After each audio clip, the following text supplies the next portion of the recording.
بسم الله الرحمن الرحيم لا أجد فيما أوحي إلي محرما على طاعم يطعمه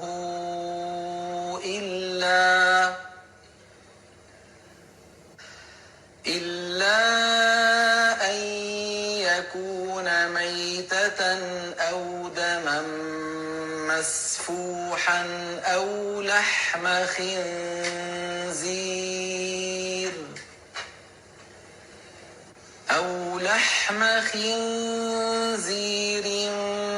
فإنه رجس أو فسقا أهل لغير الله به فمن اضطر غير باغ ولا عاد فإن ربك غفور رحيم وعلى الذين هادوا حرمنا كل ذي ظفر ومن البقر والغنم حرمنا عليهم شحومهما إلا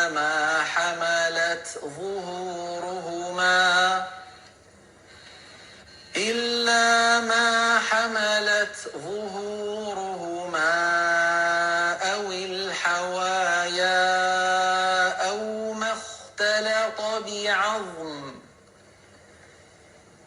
ذلك جزيناهم ببغيهم وإنا لصادقون فإن كذبوك فقل ربكم ذو رحمة واسعة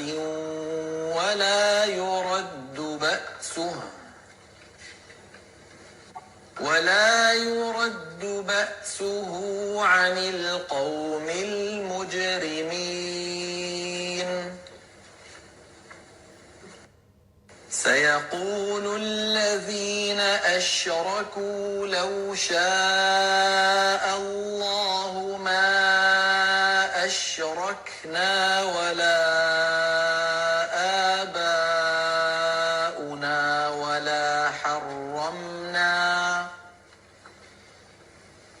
ولا حرمنا من شيء كذلك كذب الذين من قبلهم حتى ذاقوا بأسنا قل هل عندكم من علم فتخرجوه لنا إن تتبعون إلا الظن وإن أنتم إلا تخرصون قل فلله الحجة البالغة فلو شاء لهداكم أجمعين قل هلم شهداءكم الذين يشهدون أن الله حرم هذا فإن شهدوا فلا تشهد معهم ولا تتبع أهواء الذين كذبوا بآياتنا والذين لا يؤمنون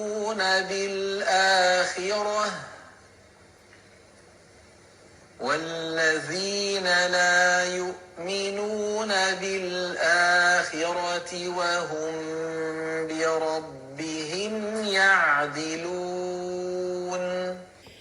رب اشرح لي صدري ويسر لي أمري واحلل عقدة من لساني يفقهوا قولي ربي زدني علما ربي زدني علما ربي زدني علما اللهم فقهنا في الدين اللهم إني أسألك علما نافعا وعملا متقبلا ورزقا طيبا اللهم انفعنا بما علمتنا وعلمنا ما ينفعنا وزدنا علما اللهم إني علم لا ينفع ومن قلب لا يخشع ومن نفس لا تشبع ومن دعوة لا يستجاب لها ألهمني رشدي وعيذني من شر نفسي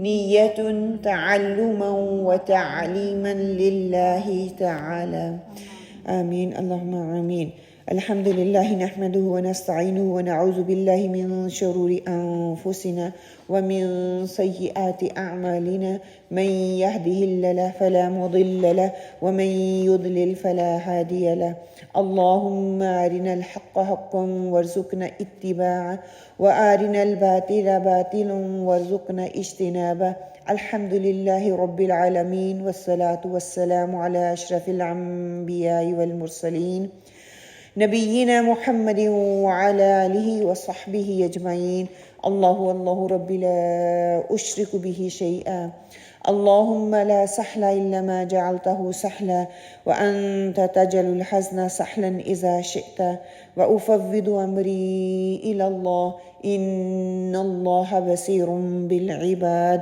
الحمد لله الذي بنعمته تتم الصالحات الحمد لله على كل حال اللهم ثبتنا عند الموت بلا إله إلا الله اللهم اجعلني أحبك بقلبي كله وأرضيك بجهدي كله اللهم أهدني وسددني اللهم أهدنا وسددنا اللهم أهدني واهدني به اللهم اغفر لي واهدني وارزقني وعافني أعوذ بالله من ضيق المقام يوم القيامة آمين اللهم آمين السلام عليكم ورحمة الله کیسے سب ٹھیک ہیں چھٹیاں کیسی گزری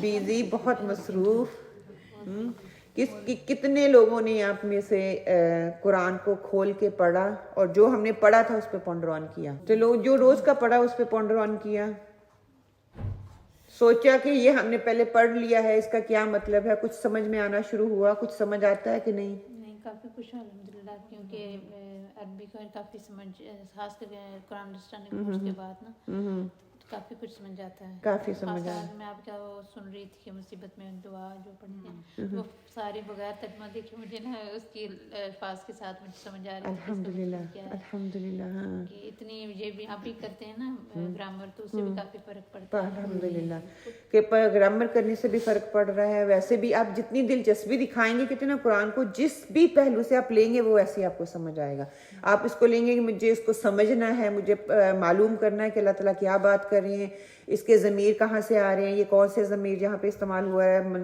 معرفہ ہے نکرہ ہے یا مضارع ہے ماضی ہے فعل ہے مستقبل ہے کہاں پہ اللہ تعالیٰ بات کر رہے ہیں اتنی چیزوں سے آپ کو اتنی سمجھ آنے لگ جاتی ہے آپ کو موٹیویشن آنا شروع ہو جاتی ہے کہ میں نے اس پہ اور پونڈر آن کرنا اور جب آپ کی دیکھنا بغیر سمجھے ہوئے اس کو پڑھنا قرآن کو اور سمجھ کر پڑھنے میں کتنا فرق ہے اس میں بہت فرق ہے آپ ترجمے کے ساتھ تھوڑا تھوڑا ایک ایک دو دو آیتیں یاد کرتے ہیں دو دو سے تین تین ایک ایک پیج ایک پیج پہ میرے خیال میں 5 لائنیں ہیں اگر ایک پیج آپ ویک کا کر لیں پورا ویک ہے آپ کے پاس ایک ایک پیج کرتے کرتے اگر پہلے کچھ اسپاروں پہ فوکس ہمارا ہو جائے نا تو باقی ساری ریپوٹیشن ہی ہو رہی ہے ہم تو یاد کیا کرنا ہے ہم تو صرف سنتے ہیں سن کے جا کے ویسے بستہ بند اور اگلے ویک ویسے اٹھ کے آ جاتے ہیں اب تو خیر 2 ویک کی چھٹیاں اور خوب عیاشی کر کے آئی ہیں تو اللہ سبحانہ تعالیٰ سے دعا کرتے ہیں اللہ سبحانہ تعالیٰ ہمارے دلوں کو کھول دے انشاءاللہ تعالیٰ اور ہمیں بہترین لینے والا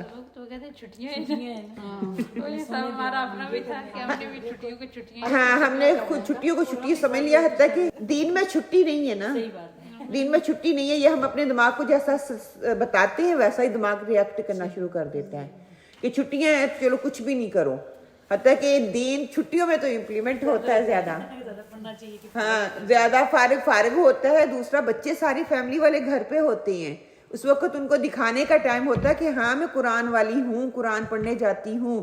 اپنا بیہیویئر، اپنا کردار، اپنا طریقہ بول چال، اس کے ساتھ معاملات کرنا، کیونکہ یہی تو کوالٹی ٹائم ہوتا ہے جو ہم نے گزارنا ہوتا ہے، اور اسی سے وہ سیکھیں گے. اور اسی میں ہم کہتے ہیں وہ اپنا اپنا کام کر رہے ہیں، ہم اپنا اپنا کر رہے ہیں، اور بس چھٹیاں ریلیکس، کچھ کرو ہی نہیں. وعدہ اپنے ساتھ کیا تھا میں اس دفعہ کروں گی. بچوں کو فجر کے وقت وہ اٹھ جاتے ہیں نا، تو پہلے 3-4 دن میرے خیال میں وہ ہوئی کلاس، وہ اٹھ کے چونکہ بھی اور اپنی، اس کے بعد بس پھر کہتے ہیں نا نیکی کرنا آسان ہے، اس پہ استقامت دکھانا مشکل ہے. اسی لیے اللہ سبحانہ تعالیٰ کو پتا تھا میں نے اس مخلوق کو پیدا کیا، اس کے اندر استقامت کی کمی ہوگی، تو وہ یہ کہہ دیا نیکی کرنے والا استقامت دکھائے گا تو اس نیکی کا اجر ملے گا. نیکی کر لینا آسان ہے، اس کو سنبھالنا مشکل ہے، اس پہ استقامت کرنا مشکل ہے، استقامت دکھانا. تبھی کہا گیا تھوڑا کرو لیکن مسلسل کرو، اور واقعی مسلسل کریں گے تو وہ عادت بنے گی، مسلسل نہیں کریں گے تو عادت نہیں بنے گی. سال کا شروع ہوا، شروع میں بہت سے ہم لوگوں نے بڑے بڑے کہتے ہیں نا وہ ٹارگٹ رکھے. بڑے بڑے رکھنے کا کوئی فائدہ نہیں ہے، وہ ہم اچیو نہیں کر پائیں گے. خوشی خوشی میں جوش میں 2-4 دن ہم کرتے ہیں، اس کے بعد کیا ہوتا ہے ٹھپ ہو جاتا ہے کام. چھوٹے چھوٹے رکھیں، چھوٹے چھوٹے بیبی قدم، جیسے نہیں بیبی پہلے سٹیپ لیتا فٹ سٹیپ، ویسے رکھیں، وہ میری عادت کا حصہ بن جائے. اب آپ 3 فرض 4 فرض 2 سنت 3 وتر پڑھتے تھے، اب کہ میں نے 4 جو سنتیں ہیں نا ان کو میں نے ایڈ کرنا ہے. وہ ایڈیشنل ہیں، احسان ہے، اچھا ہے اگر آپ پڑھیں گے. کئی لوگوں کی تو ویسے روٹین بن چکی ہوئی ہے، وہ پورا پڑھتے ہیں، اور 2-4 دفعہ آپ بیچ میں آدھا پڑھیں گے نا کہ چلو فرض چیزیں پوری کر لیتے ہیں باقی چھوڑ دیتے ہیں، تو وہ یقین کریں فرض پہ ہی آپ رہیں گے، پھر اس سے زیادہ نہیں پڑھیں گے. تو اپنے آپ کو دوبارہ شفل اراؤنڈ کریں. اگر تو آپ پوری پڑھ رہے ہیں تو ٹھیک ہے، آپ کہیں میں تھوڑا سا، آپ کی سنت ہے تھوڑا میں فرض سنت اور نفل ہی پڑھتی ہوں، باقی چیزیں ابھی چھوڑ دیں، 2-4 ویک چھوڑیں، پھر دوبارہ اپنے آپ کو لے کے دیکھنا وہ کتنا مشکل کام ہوگا. 4 سنت 4 فرض 2 سنت 2 نفل 3 وتر اور 2 نفل پڑھنا.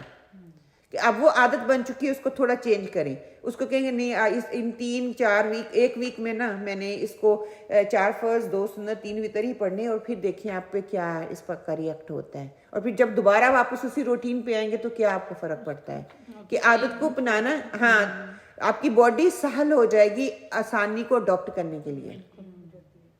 جیسے کل بھی بات ہوئی تھی نا، سائمہ نے بات کی تھی کہ وہ باڈی ایسے اڈاپٹ کرنا شروع ہو جاتی ہے. وہ ایک انسان کے اندر ایک چیز فٹ ہے جس کو دماغ کہا جاتا ہے، ہم جس کو اس کو وہ جو انڈیکیٹ کرتے ہیں وہ ویسے کرنے لگ جاتا ہے.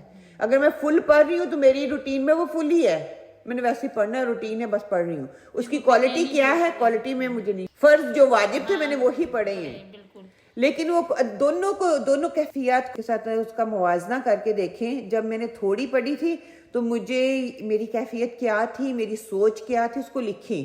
اور بعد میں جب اب دوبارہ پوری پڑھنے لگی تو اس کو پھر لکھیں، پھر یہاں پہ شیئر کریں تاکہ پتہ چلے واقعی آپ لوگوں نے یہ کام کیا ہے اور اس کا کیا فرق پڑے گا. جو فرق پڑے گا نا وہی ہمیں بتائے گا کہ کوالٹی اور کوانٹٹی میں کیا فرق ہے. اگر میں تھوڑا پڑھ رہی ہوں، کوالٹی سے پڑھ رہی ہوں الحمدللہ، لیکن اس کوالٹی کو بہتر بنانے کے لیے مجھے کوانٹٹی ایڈ تو کرنی پڑے گی نا. اینی ہاؤ 2-4 نفل پڑھیں، اینڈ والے 2 نفل تو کبھی چھوڑے ہی نہیں نا. اب چھوٹی بھی نماز پڑھ رہے ہیں تو اینڈ والے پڑھ لیں. بہت سے اسکالرز کی آراء ہے کہ اگر آپ تہجد کے لیے نہیں اٹھ پاتے تو وہ کافی ہو جائیں گے آپ کے لیے. 2 نفل جو ہیں وہ تہجد کے کاؤنٹ ہو جائیں گے. نیت کر لیں کہ صبح اٹھوں گی تو پڑھوں گی، نہیں تو یہ میرے 2 نیت اسپیشلی جب کریں تو یہی کر کے کریں. تو آپ کے وہ نیت، میں یہ نہیں کہہ رہی کہ صبح نہ اٹھیں، تہجد نہ پڑھیں، وہ ایک اس کا اپنا ایک مزہ ہے، ایک اپنی اللہ اور اپنی اللہ سے بات کرنے کا ایک اپنا مزہ ہے. لیکن کئی دفعہ انسان تھکا ہوا ہوتا ہے، کئی دفعہ نہیں اٹھ سکتا، بیمار ہوتا ہے، یا کئی دفعہ نفس حاوی ہو جاتا ہے. ہم اٹھتے بھی ہیں 6 بجے کا الارم لگا لیں تک، اتنا مشکل نہیں ہے، لیکن پھر کہتے ہیں چلو اب 7 o'clock لیٹ تک نماز ہے نا، چلو 7 o'clock اٹھ جاتا ہوں. کئی دفعہ ہو جاتا ہے، یہ نہیں کہ انسان ہے. تو اس ساری چیزوں کو اپنے اندر دیکھیں انشاءاللہ تعالیٰ. مطلب ہے آج کا کام کل پہ مت چھوڑیں. کل کو ریویژن ہو سکتی ہے، کل کو میں دوبارہ ریوائز کر سکتی ہوں، میرا پکا ہو سکتا ہے. اگر آج مجھے موقع مل رہا ہے رات کو پڑھ کے سوئیں کہ صبح مجھے نہیں پتا میں نے اٹھنا ہے کہ نہیں اٹھنا، یہی میرا آخری عمل ہو جائے. رات کو پڑھ کے پھر سوئیں. الحمدللہ سورۃ ملک پڑھتے ہوں گے، سورۃ سجدہ پڑھتے ہوں گے، گمان ہے سورۃ حشر کی آخری آیات، سورہ بقرہ کی آخری آیات، معوذتین اور ساری آپ پڑھ کے سوتے ہوں گے. نہیں پڑھتے تو اس کو کوشش کریں کہ پڑھ کے سوئیں, لیکن اس کے باوجود رات کو پوری تیاری کر کے جائیں. صبح کو یہ ہوگا کہ موقع مل گیا تو میں اس کو دوبارہ ریوائز کر لوں گی, نہ ملا اس اوکے, آئی نو میں نے کل کو کیا بات کرنی ہے, کل کیا ہوگا. ٹھیک ہے. پچھلی ویک میں ہم نے کیا پڑھا تھا کہ اللہ سبحانہ تعالیٰ نے جو چیز حرام کی تھی ان کے بارے میں بتایا تھا. انہوں نے کیونکہ اپنے خود ساختہ عقائد بنا رکھے تھے, مویشیوں کو خود ہی انہوں نے حلال اور حرام کر لیا تھا, اس پہ بات ہوئی تھی. پھر اللہ سبحانہ تعالیٰ نے بتایا تھا کہ 8 قسم کے مویشی جو ہیں وہ اللہ سبحانہ تعالیٰ نے گنوا دیے تھے. ان کی قسمیں گنوا دی تھی کہ کون کون سے حلال ہیں کون سے حرام ہیں. یہ اللہ حلال اور حرام کرتا ہے, نہ اللہ کے رسول صلی اللہ علیہ وسلم کو اجازت ہے کہ وہ حلال اور حرام کرے, نہ کسی اور انبیاء کو تھی, اور نہ ہی کسی انسان کو یہ ہے کہ وہ حلال اور حرام کو جو ہے اس کی تفریق کر سکے کہ یہ حلال ہے اور یہ حرام ہے. انشاءاللہ تعالی ہم آیات کا مطالعہ شروع کرتے ہیں. انشاءاللہ تعالی آیت نمبر 145. مجبوری میں کمی کوتاہی معاف ہو جائے گی, لیکن یاد رکھیں اللہ سب کچھ جانتا ہے, اللہ کو سب علم ہے. کہ کیوں انشاءاللہ تعالی جب آیت پڑھیں گے تو آپ کو سمجھ لگ جائے گی کیا کیوں یہ ٹاپک رکھا گیا ہے. انشاءاللہ تعالی لفظ با لفظ ترجمہ پڑھ لیتے ہیں, سارے مل کے پڑھ لیں. قل فرما دیجئے, قل فرما دیجئے, لا اجدو, لا اجدو, میں نہیں پاتا, میں نہیں پاتا, فی میں, ما اوحی, ما اوحی, جو وحی کی گئی, جو وحی کی گئی, الیہ, الیہ, میری طرف, میری طرف, محرمن, محرمن, حرام, حرام, علی, پر, طائم, طاعم, کوئی کھانے والا, کوئی کھانے والا, یا طعمہ, یا طعمہ, اس کو کھائے, اس کو کھائے, الا, الا, مگر, مگر, ان یکون, ان یکون, یہ کہ ہو, یہ کہ ہو, میتتن, میتتن, مردار, مردار, او دمن, او دمن, یا خون, یا خون, مسفوحن, مسفوحن, بہتا ہوا, بہتا ہوا, او لحم, او لحم, یا گوشت, یا گوشت, خنزیر, خنزیر, سور, سور, فإنہ, فإنہ, پس وہ, پس وہ, رجسن, رجسن, ناپاک ہے, ناپاک ہے, او فسقن, او فسقن, یا گناہ ہے, گناہ کی چیز ہے, گناہ کی چیز ہے, احل, احلا, پکارا گیا, پکارا گیا, لغیر اللہ, لغیر اللہ, غیر اللہ کا نام, غیر اللہ کا نام, بھی, اس پر, اس پر, فمن اضطر, فمن اضطر, پس جو لاچار ہو جائے, پس جو لاچار ہو جائے, غیر باغن, غیر باغن, نہ نافرمانی کرنے والا, نہ نافرمانی کرنے والا, ولا عادن, ولا عادن, اور نہ سرکش, اور نہ سرکش, فإن, فإن, تو بے شک, تو بے شک, ربک, ربک, تیرا رب, تیرا رب, غفور, غفور, بخشنے والا, بخشنے والا, رحیم, رحیم, نہایت مہربان. نہایت مہربان. با محاورہ ترجمہ. قل لا أجد فيما أوحي إلي محرما على طاعم يطعمه إلا أن يكون ميتة أو دما مسفوحا أو لحم خنزير فإنه رجس أو فسقا أحل لغير الله به فمن اضطر غير باغ ولا عاد فإن ربك غفور رحيم. آپ کہہ دیجئے جو کچھ احکام بذریعہ وہی میرے پاس آئیں ان میں تو میں کوئی حرام نہیں پاتا کسی کھانے والے کے لیے جو اس کو کھائے مگر یہ کہ وہ مردار ہو یا کہ بہتا ہوا خون ہو یا خنزیر کا گوشت ہو کیونکہ وہ بالکل ناپاک ہیں، یا جو شرک کا ذریعہ ہو کر غیر اللہ کے نامزد کر دیا گیا ہو. پھر جو شخص مجبور ہو جائے بشرط یہ کہ نہ تو طالب لذت ہو نہ تجاوز کرنے والا ہو تو واقعی آپ کا رب غفور الرحیم ہے۔ اب یہاں پہ جو ہے حلال اور حرام کی حرمت جو ہے وہ واضح کر دی گئی، بتا دیا گیا کہ آپ صلی اللہ علیہ وسلم سے اللہ سبحانہ وتعالیٰ خطاب کرتے ہوئے فرما رہے ہیں کہ آپ کہہ دیجئے جو چیز میری طرف وحی کی گئی ہے، میں ان چیزوں کے علاوہ کسی اور چیز کو حرام نہیں پاتا، یعنی کہ مردار، بہتا ہوا خون، خنزیر کا گوشت، یہ ناپاک ہیں اور یہ گناہ بھی ہے۔ گناہ کی بات ہے کہ اللہ کے سوا کسی دوسرے کا نام پکارا جائے کسی بھی چیز پہ، اور اس سے پہلے بھی حلال اور حرام کی حرمت میں یہ چیزیں بتائی جا چکی ہیں۔ مردار کیا ہے کہ جو خود ہی مر جائے یا گر کر مر جائے، اس کی انشاءاللہ تعالیٰ تفسیر ہم آگے پڑھیں گے، یعنی کہ وہ طبعی موت مر جائے۔ خنزیر یہ ناپاک ہے، رجس ہے، رجس پلید کو کہتے ہیں، گندے کو کہتے ہیں، گندگی والا عذاب، اس کے لیے بھی یہ لفظ استعمال ہوتا ہے کہ ناپاک ہے۔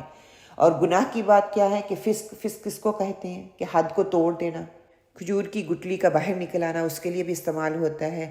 کوئی چھوٹی سی ڈوڈی ہو یا کسی پھول کی چھوٹی سی ڈوڈی جس کو ہوتی ہے نا، جب وہ اپنی حدوں کو توڑتی ہے تو وہ پھول بن جاتی ہے، کھل جاتی ہے، تو اس کے لیے بھی استعمال ہوتا ہے۔ یہی 4 چیزیں اللہ نے حرام دی ہیں، اس کے علاوہ کوئی چیز حرام نہیں ہے۔ سورہ المائدہ میں اللہ سبحانہ وتعالیٰ فرماتے ہیں ان کے علاوہ 4 چیزوں کی حرمت کے علاوہ اور چیزوں کا تھوڑا تفصیل سے بیان کر دیا، کیونکہ سورۃ المائدہ میں نے بھی آپ کو بتایا کہ آخر میں نازل ہونے والی صورتوں میں سے صورت ہے، اور اس کا کوئی بھی حکم جو ہے وہ منسوخ نہیں ہے۔ اس میں مزید وضاحت کر دی گئی، مزید کھول کر بتا دیا گیا کہ کیا چیز حلال ہے، کیا حرام ہے، کس طرح کی چیز ہوگی تو وہ حلال ہوگی، کس طرح کی ہوگی تو وہ حرام ہوگی۔ سورہ المائدہ میں اللہ سبحانہ وتعالیٰ فرماتے ہیں وَالْمُنْخَنِقَةُ وَالْمَوْقُوذَةُ وَالْمُتَرَدِّيَةُ وَالنَّطْيِحَةُ وَمَا أَكَلَ السُّبُعُ إِلَّا مَا زَكَّيْتُمْ وَمَا ذُبِحَ عَلَى النُّصُبِ وَأَن تَسْتَقْسِمُوا بِالْأَزْلَامِ، یعنی کہ 4 چیزوں کے علاوہ یہ جانور بھی حرام ہیں جو گلا گھٹنے سے مر جائیں، جو چوٹ لگنے سے ہلاک ہو جائے، جو اونچی جگہ سے گر کر ہلاک ہو، جس کو دوسرے جانور نے سینگ مار کر مار دیا ہو، جس کو درندوں نے پھاڑ کھایا ہو۔ البتہ جسے ذبح کر لیا جائے وہ حلال ہو جائے گا۔ اس کے علاوہ وہ جانور بھی حرام ہے جو کسی استحانے پر ذبح کیا جائے، جوئے کے تیروں کے ساتھ اس کو تقسیم کرنا بھی وہ حرام، ساری حرام کی شکلیں جو ہیں وہ بتا دی گئی کہ عام طور پر انسانی خوراک بننے والی جتنی بھی چیزیں ہیں وہ صرف یہی ہیں جو حرام کر دی گئی ہیں، حرام اشیاء میں آتی ہیں، باقی جو ہیں سب انسانوں کے لیے حلال ہیں۔ اس کے علاوہ کہ جو درندے وغیرہ ہیں جن کو لوگ کھاتے نہیں ہیں، وہ جو جانور قطعی طور پہ حرام ہیں، جن کی کراہت کے بارے میں بتا دیا گیا، وہ حرام ہیں۔ اس لیے بتایا جا رہا ہے کہ ہر مکروہ چیز کا ذکر یہاں پہ نہیں کیا گیا، کیونکہ وہ قطعی طور پر حرام نہیں ہیں۔ اس میں فقہی طور پہ اختلاف پایا جاتا ہے، کچھ اسکالرز کہتے ہیں کہ وہ جائز ہے، کچھ کہتے نہیں۔ مثال کے طور پر امام شافعی کہتے ہیں کہ بجو جو ہے وہ جائز ہے، ابو امام حنیفہ کہتے ہیں کہ وہ حرام ہے۔ اسی طرح کچھ ایسے جانور ہیں جن کو کچھ اسکالرز کہتے ہیں کہ یہ حلال ہے، کچھ کہتے ہیں کہ حرام ہے، گدھا ہو گیا، کچھ اس کو قطعی طور پر کہتے ہیں کہ یہ حرام ہے، کچھ کہتے ہیں کہ وہ کھا سکتے ہیں، حرام کی اس حلت تک نہیں جاتا۔ بہرحال یہ ایک ایسی ڈیبیٹ ہے جس کے بارے میں ہمیں جاننا چاہیے، اس کی ڈیٹیل میں نہیں ہم جائیں گے، یہ ایک فقہی مسئلہ ہے۔ اور ان کے علاوہ کچھ ایسی چیزیں ہیں جیسے مردار کی حلت کے متعلق ہم پیچھے پڑھ چکے ہیں، بیان ہو چکا ہے کہ مشرکین کا عقیدہ کیا تھا کہ وہ بحیرہ، سائبہ وغیرہ کے جسم سے جو بچہ پیدا ہوتا تھا، اگر تو وہ مردہ ہوتا تو کیا کہتے تھے کہ مرد اور عورتیں دونوں اس کو کھا سکتے ہیں، اور اگر زندہ ہوتا تو صرف وہ مردوں کے لیے ہی ہوتا تھا۔ اور نصارہ اور مشرکین خنزیر کو حلال سمجھتے تھے اور اس کا گوشت وہ کھاتے تھے۔ پھر نذر و نیاز اللہ کے نام پر کرنا جو ہے ان کے ہاں عام تھا، اور وہ نہ صرف جائز تھا بلکہ اس کو کار ثواب بھی وہ سمجھتے تھے کہ یہ ثواب کے باعث بھی ہے۔ اسی طرح پھر آپ صلی اللہ علیہ وسلم نے اعلان فرما دیا کہ کھانے کے معاملے میں ان 4 چیزوں کے علاوہ کوئی چیز حرام نہیں ہے۔ ان میں پہلی چیز جو بتا دی گئی میتاتن، مردار ہے۔ مردار سے مراد کیا ہے کہ وہ جانور جو حلال ہو مگر بغیر ذبح کیے وہ خود بخود مر جائے، اس کو ذبح نہ کیا جائے، خلاف شریعت اس کو ذبح کیا جائے، وہ گلا گھونٹ کر مر گیا، وہ لکڑی یا پتھر کے لگنے سے وہ مر گیا، اس کی موت آ گئی، یا اس کو دانستہ ذبح کرتے وقت اللہ کا نام نہ لیا جائے، کسی زندہ جانور کا کوئی عضو اگر کاٹ لیا جائے تو وہ بھی مردار ہی کی تعریف میں اسکالر جو ہے وہ لیتے ہیں فقہی طور پہ. اگر کسی جانور کا اگر کوئی دوسرا جانور سینگ مارتا ہے اس کو تو وہ مر جاتا ہے تو وہ بھی مردار نہیں آ جائے گا. البتہ یہ کہ وہ بھی زندہ ہو اور آپ اس کو حلال کر لیں. دو جانور ایسے ہیں جو کہ آپ صلی اللہ علیہ وسلم کی حدیث کے حوالے سے ان کی حرمت، اس حرمت سے وہ مستثنی ہے. وہ بغیر ذبح کیے ان کا کھانا درست ہے، ان کو ہم کھا سکتے ہیں. وہ علیحدہ بات ہے ہم ان کو کھاتے نہیں ہیں، لیکن ان کو کھایا جا سکتا ہے، وہ حلال ہیں. ان میں کیا ہے، آپ صلی اللہ علیہ وسلم نے فرمایا احلت لنا میتتانی السمک والجراد، یعنی کہ ہمارے لیے دو مردار حلال ہیں، ایک مچھلی اور دوسرا ٹڈی. ان دونوں جانوروں کو بغیر ذبح کیے انسان کھا سکتا ہے. مچھلی تو ہم سارے ہی کھاتے ہیں، اس کی مختلف اقسام ہیں، وہ ساری ہی کھائی جا سکتی ہیں. ٹڈی کو کوئی کھانے کا رواج نہیں ہے، لوگ نہیں کھاتے. بہرحال وہ حلال ہے، وہ کھا سکتے ہیں. پھر دوسری چیز جو بتائی جا رہی ہے دمم مسفوحہ، یعنی کہ بہتا ہوا خون. خون ذبح کرتے وقت جانوروں کی رگوں سے خون بہتا ہے، وہ قطعی طور پر حرام ہے. البتہ ذبح کے بعد تھوڑا سا خون گوشت کے ساتھ رہ جائے وہ ناپاک نہیں ہے. کیوں؟ کیونکہ اس کے لیے اگر گوشت کو دھوئے بغیر بھی استعمال کر لیا جائے تو وہ جائز ہے، اس میں کوئی حرج نہیں ہے. لیکن نزاکت کا تقاضا ہے، صفائی کا تقاضا ہے کہ گوشت کو ہم صاف ستھرا کر کے پھر ہی پکاتے ہیں. ظاہر ہے کہ جانور کی اگر جو رگ کاٹنے سے یا اس کو ہم جب ذبح کرتے ہیں اس کا خون بہانے کا مقصد یہی ہے کہ گندا خون اس کے اندر سے نکل جائے. ہاں البتہ یہاں پہ اسکالرز کچھ گنجائش دیتے ہیں کہ جن جانوروں کو شرعی طریقے سے ذبح کرنا ممکن نہ ہو، ان کو کوئی پرندہ ہو یا کوئی تیز بھاگنے والا جانور ہو تو اللہ کے نام لے کر اس کو زخمی کر دینا کافی ہے. ایسے جانور کو تیر چلاتے وقت یا نیزہ پھینکتے وقت اللہ کا نام لے لیا جائے تو وہ حلال ہو جائے گا. مقصد یہ کہ اللہ کا نام لے کر تیر کو پھینکا جائے گا اور کوئی تیز دار آلہ ہوگا جس کو پھینکا جائے گا اور جس کی وجہ سے وہ جانور جو ہے وہ اس کے لیے حلال ہو جائے گا، ورنہ نہیں ہوگا. اگر ہم کسی لکڑی سے، غلیل سے یا بندوق سے اس کا نشانہ لگاتے ہیں اور بغیر ذبح کیے وہ جانور جو ہمارے لیے حلال نہیں ہوگا. بس خون کی یہی دو قسمیں جو ہمیں حدیث سے بھی ملتی ہیں، احلت لنا دامانی الکبد والتیعال، کہ ہمارے لیے دو خون حلال ہیں، ایک جگر اور دوسرا کیا ہے، تلی. یہ دونوں ان کا خون جو ہے منجمد ہوتا ہے اور حلال جانور کا ہوا تو یہ حلال ہوگا. ایک تلی اور ایک جگر، یہ ایسا خون ہے جو کہ جمع ہوا خون ہوتا ہے، منجمد ہوتا ہے، تو یہ کھانا جو ہے وہ حلال ہے.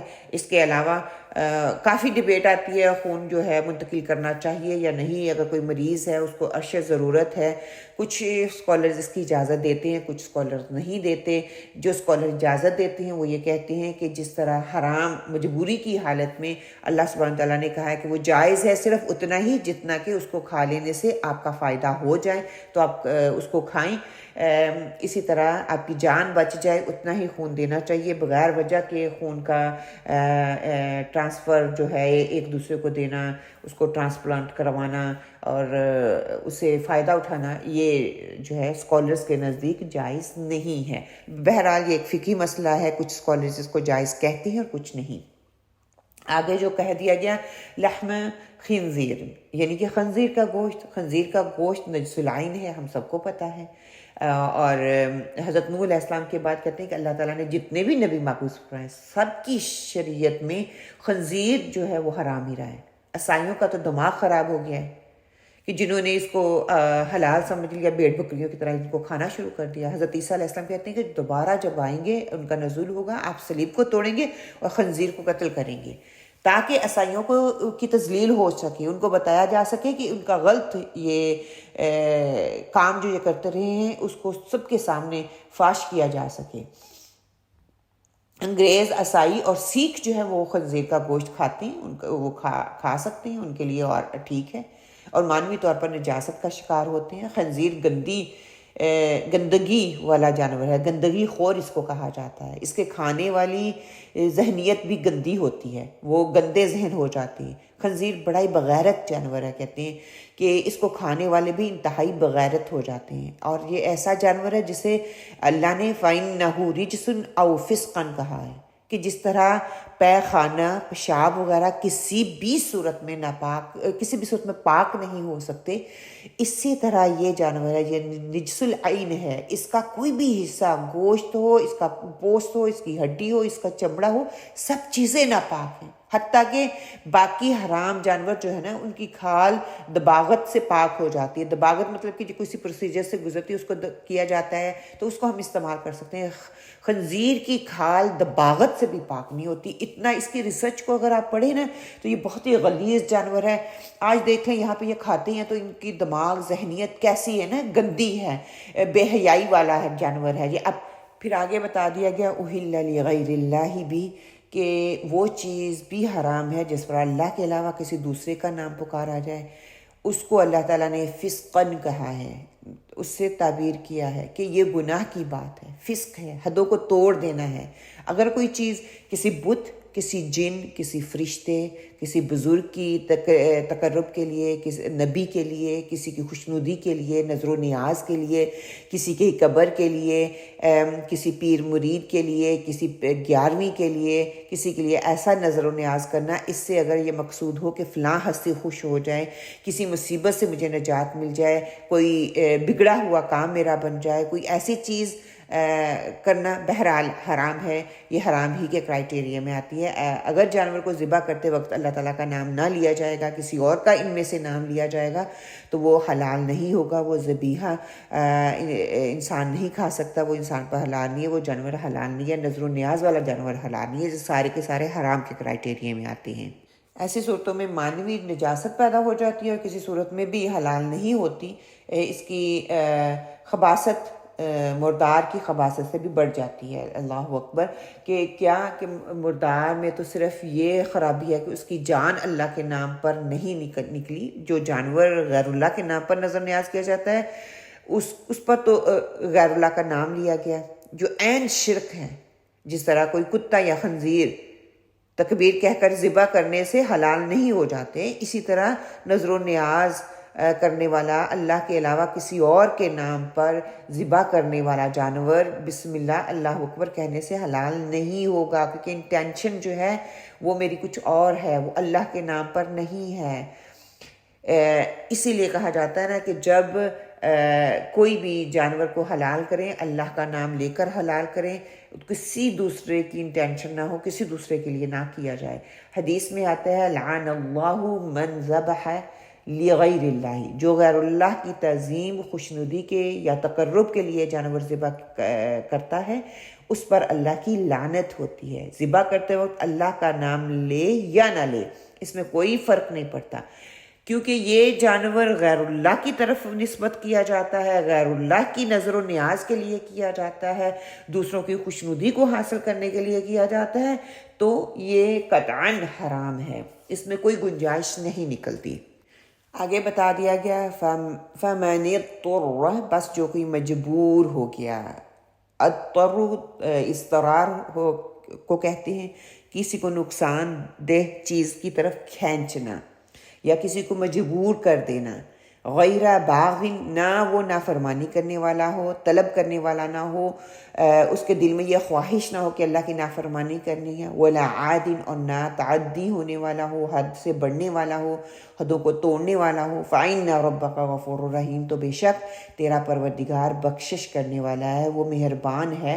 مجبوری سے مراد یہ ہے کہ کسی شخص کے پاس فی الوقت کھانے کی کوئی چیز موجود نہیں ہے، اسے کسی حلال چیز تک دسترس نہیں ہے، وہ نہیں پہنچ سکتا، وہ ایسی حالت میں ہے کہ اگر وہ حرام چیز کو میں سے کچھ کھا لیتا ہے اس حال میں کہ اس کی جان بچ جائے تو اللہ تعالیٰ اس کو معاف فرما دیں گے، اس پر اس کا کوئی مواخذہ نہیں کریں گے، اس کی کوئی پکڑ نہیں ہوگی۔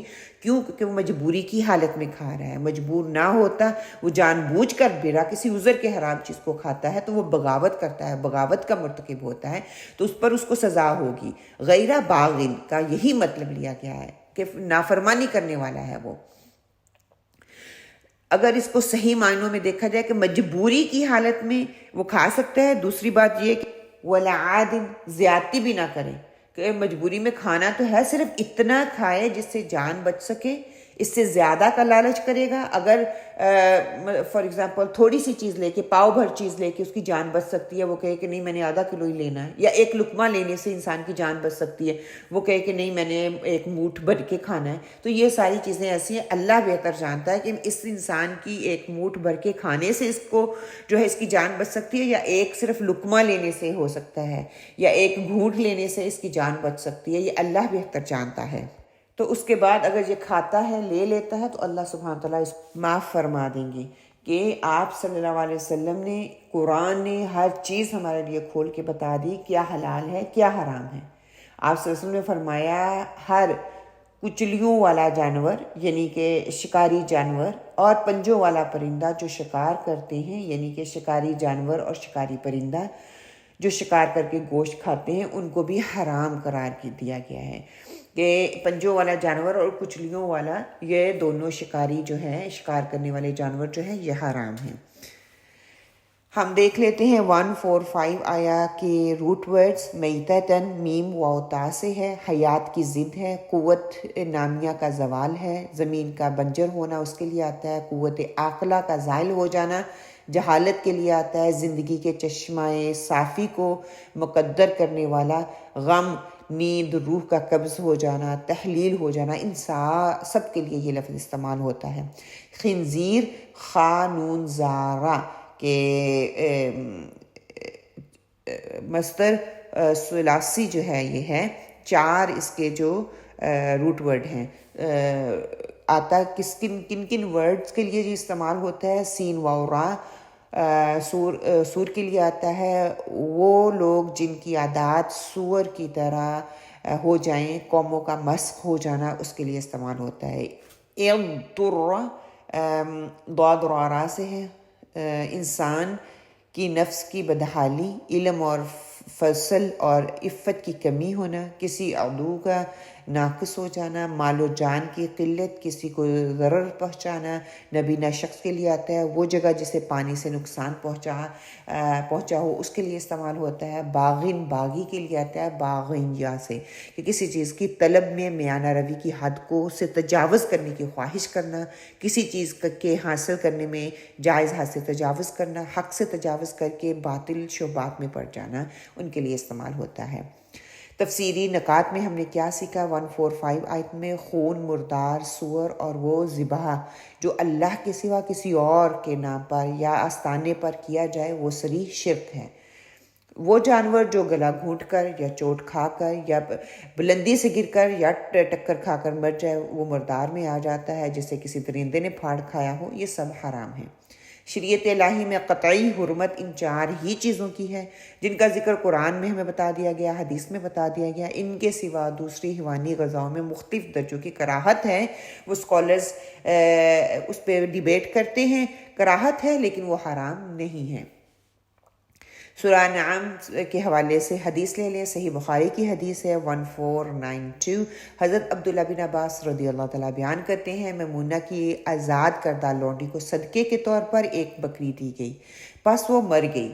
آپ صلی اللہ علیہ وسلم اس کے پاس سے گزرے تو فرمایا تم نے اس کی کھال کیوں نہ اتار لی؟ پس تم اسے رنگ دیتے اور اس سے فائدہ اٹھاتے. انہوں نے عرض کیا کہ یہ تو مردار ہے. آپ صلی اللہ علیہ وسلم نے فرمایا صرف اس کا کھانا حرام قرار دیا گیا ہے، اس کی کھال وغیرہ باقی چیزیں جو استعمال میں لائی جا سکتی ہیں آپ اس کو استعمال کر سکتے ہیں. یہ متفق علیہ ہے حدیث. اسلام میں حرام کردہ چیزیں کون کون سی ہیں؟ مردار ہے، خون ہے، سور کا گوشت ہے اور غیر اللہ کے نام کا کھانا. یہ 4 چیزیں اسلام میں حرام ہیں، قطعی طور پر حرام ہے. وہ ہمیں بتا دی گئی، مردار، خون، سور کا گوشت اور غیر اللہ کے نام پر کوئی بھی چیز دی گئی وہ حرام ہے. بے شک وہ حلال ہو لیکن وہ حرام ہو جائے گی. ہم نے سیکھا کیا اس آیت سے؟ قرآن میں حلال و حرام واضح کر دیے گئے. یہی درست دین ہے. جو چیز حرام کی گئی وہ ہمارے لیے ہی ہمارے فائدے کی ہے، اس لیے وہ حرام کی گئی.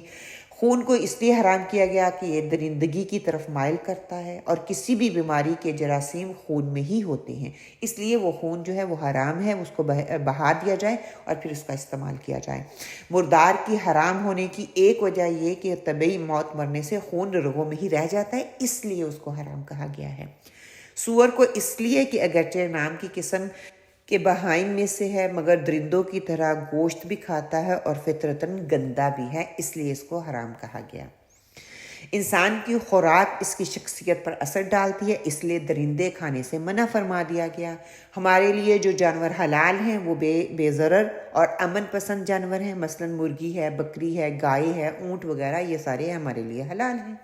مجبوری کی حالت میں ایسی چیزیں کھانے کی اجازت ہے، اس کی بھی شرط بتا دی گئی کہ جو اللہ کی حدود کی پابندی کرے تو اس پر گناہ نہیں ہے، جو حدود کو سے تجاوز کرے گا اس پر پھر اس کو گناہ ملے گا۔ اللہ کے سوا کسی اور کے نام پر جانور قربان کرنا ہمارے عقیدے کو خراب کر دیتا ہے۔ جانور پاک بھی ہو تو عقیدے کی نجاست اسے ناپاک کر دیتی ہے۔ آیت نمبر 146 اس کا ٹاپک لکھ لیجئے، سرکشی کی سزا مل کر رہتی ہے، جو حدوں کو توڑنے والے ہیں ان کو ان کی سزا مل کر رہتی ہے۔ آیت نمبر 146 کا لکھ لیں، وَعَلَى اور اوپر، الذی وہ جو کہ ذرا زور سے پڑھیں نا تاکہ آنکھیں کھلیں آپ لوگوں کی، ہادو جہودی ہوئے، حرمنا ہم نے حرام کر دیا، کل ہر ایک، ذی ظفر ناخن والا جانور، ومن البقر اور گائے سے، والغنم اور بکری، حرمنا ہم نے حرام کر دی، علیہم ان پر، شہومہما ان کی چربیاں، الا سوائے ما حملت جو اٹھاتی ہو یا لگی ہوئی ہو، ظہورہما ان کی پیٹھ، او الحوایا یا انتڑیاں، او یا مختلط جو ملی ہو، بعظم ہڈی سے، ذالک یہ، جزیناہم ہم نے ان کو بدلا دیا، ببغیہم ان کی سرکشی کا، وَإِنَّ اور بے شک ہم، لصادقون سچے ہیں۔ با محاورہ ترجمہ، وَعَلَى الَّذِينَ هَادُوا حَرَّمْنَا كُلَّ ذِي ظُفُرٍ وَمِنَ الْبَقَرِ وَالْغَنَمِ حَرَّمْنَا عَلَيْهِمْ شُحُومَهُمَا إِلَّا مَا حَمَلَتْ ظُهُورُهُمَا أَوِ الْحَوَايَا أَوْ مَا اخْتَلَطَ بِعَظْمٍ ذَلِكَ جَزَيْنَاهُمْ بِبَغْيِهِمْ وَإِنَّا لَصَادِقُونَ اور جہود پر ہم نے تمام ناخن والے جانور حرام کر دیے تھے، اور گائے اور بکری میں ان دونوں کی چربیاں ان پر ہم نے حرام کر دی تھی، مگر وہ جو ان کی پشت پر یا اینتڑیوں پر لگی ہو یا ہڈی سے ملی ہو، ان کی شرارت کے سبب ہم نے ان کو یہ سزا دی اور ہم یقیناً سچے ہیں۔ اللہ سبحانہ و تعالیٰ نے حرام چیزوں کا ذکر کر دیا کہ کون سی چیزیں حرام ہیں، مردار، بہتا ہوا خون، خنزیر کا گوشت اور غیر اللہ کے نام پر جو چیز ذبح کی جائے وہ جو ہے وہ حرام ہے۔ پھر اللہ سبحانہ و تعالیٰ نے ان کی نجاست بھی بتا دی کہ کیوں ان کو حرام کر دیا ہے، ان کی ریزن بھی بتا دی۔ اب اس کے بعد اب کیا اللہ تعالیٰ بتا رہے ہیں کہ مجبوری کی حالت میں جو کھائے گا تو وہ اللہ تعالیٰ اس کو معاف فرما دے گا، اس کی حد بھی بتا دی کہ کتنا کھانا ہے۔ اب یہاں پہ جو یہودیوں کے وقتی طور پر ان کے لیے جو چیز حرام کر دی گئی تھی اس کے بارے میں بات کی جا رہی ہے کہ وقتی طور پر اللہ سبحانہ و تعالیٰ نے ان کے لیے کس طرح کی پابندیاں لگائیں۔ کیونکہ یہودی اپنے آپ کو حضرت موسیٰ علیہ السلام کے امتی اور ان کے پیروکار اور ان کے دعوے دار سمجھتے تھے۔ یہ لوگ اگرچہ ابتدائی دور میں صحیح ایمان رکھنے والے تھے، مگر بعد میں یہودی اور عیسائی دونوں گروہ اپنے اپنے مشن سے ہٹ گئے، اپنے اپنے دین سے پیچھے ہوتے گئے. انہوں نے اللہ کی کتابوں کو اس میں تحریف پیدا کر دی. موسیٰ علیہ السلام اور عیسیٰ علیہ السلام کی نبوت کے احکام کو انہوں نے تبدیل کر دیا، انہوں نے دین کو بگاڑ دیا. پھر یہودی مغضوب ہو گئے اور عیسائی گمراہ ہو گئے. ٹھیک ہے، اب انہی کے طریقوں کو بتایا جا رہا ہے کہ جن کو یہ انہوں نے خود ہی سے کہہ دیا کہ یہ حلال ہے یہ حرام ہے، ان کے بارے میں اللہ تعالیٰ نے پھر کچھ چیزیں ایسی تھیں جو ان کے لیے ان کو مشقت میں ڈالنے والی تھی، ان کے احکامات دے دیے. جو لوگ یہودی ہوئے ان پر حرمنا کل ذی ظفر، کہ ہم نے ہر ناخن والا جانور حرام قرار دے دیا. اس سے مراد وہ جانور ہیں جن کے پاؤں یا پنجے کی شکل میں ہوں اور درمیان سے پھٹے ہوئے نہ ہوں، علیحدہ علیحدہ نہ ہوں. ان میں اونٹ ہو گیا، شتر مرغ ہو گیا، بطخ ہو گئی، مرغابی ہو گئی، یہ ساری چیزیں آپ دیکھیں. بطخ، مرغی اور بطخ، مرغی کے پنجے ہیں لیکن وہ علیحدہ علیحدہ ہیں، اور بطخ کے پنجوں کے درمیان جو انگلیاں یا اس کا جو بھی وہ ہوتا ہے پنجہ سا، اس کے درمیان سے وہ ایک جھلی سی لگی ہوئی ہوتی ہے. ٹھیک ہے، اگرچہ جو جانور بنیادی طور پر حلال ہیں، مگر جیسا کہ آگے آئے گا کہ ان یہودیوں نے سرکشی کی، جس کی وجہ سے اللہ سبحانہ وتعالیٰ نے ان چیزوں کو ان کے اوپر حرام کر دیا. سزا کے طور پر ان کو اس نعمت سے محروم کر دیا اللہ تعالیٰ نے، کہ یہود ہر طرح کے پنجے والے جانور ان کے لیے اللہ تعالیٰ نے حرام کر دیے تھے، اور جن میں خاص طور پر بتا دیا گیا کہ ایسے جانور جن کے پنجے جو ہیں جڑے ہوئے ہیں وہ ان کے لیے حرام ہیں. اور ناخن والے جانوروں کے علاوہ من البقر والغنم، گائے بیل اور بکری بھیڑ بکریوں میں سے، حرمنا علیہم شحومہما، کہ بکریوں کا گوشت جو ہے ہم نے ان پر جانوروں کی چربی بھی حرام کر دی. یہودی لوگ گائے بھیڑ بکریوں کا گوشت تو استعمال کر سکتے ہیں مگر ان کی چربی استعمال نہیں کر سکتے. کتنا مشقت والا کام دے دیا نا، چربی کیسے الگ کر سکتے ہیں، کتنا مشکل کام ہے یہ. الا ما حملت ظہورہما، سوائے اس چربی کے جو ان جانوروں کی پشتوں کے ساتھ لگی ہوئی ہے. اللہ اکبر.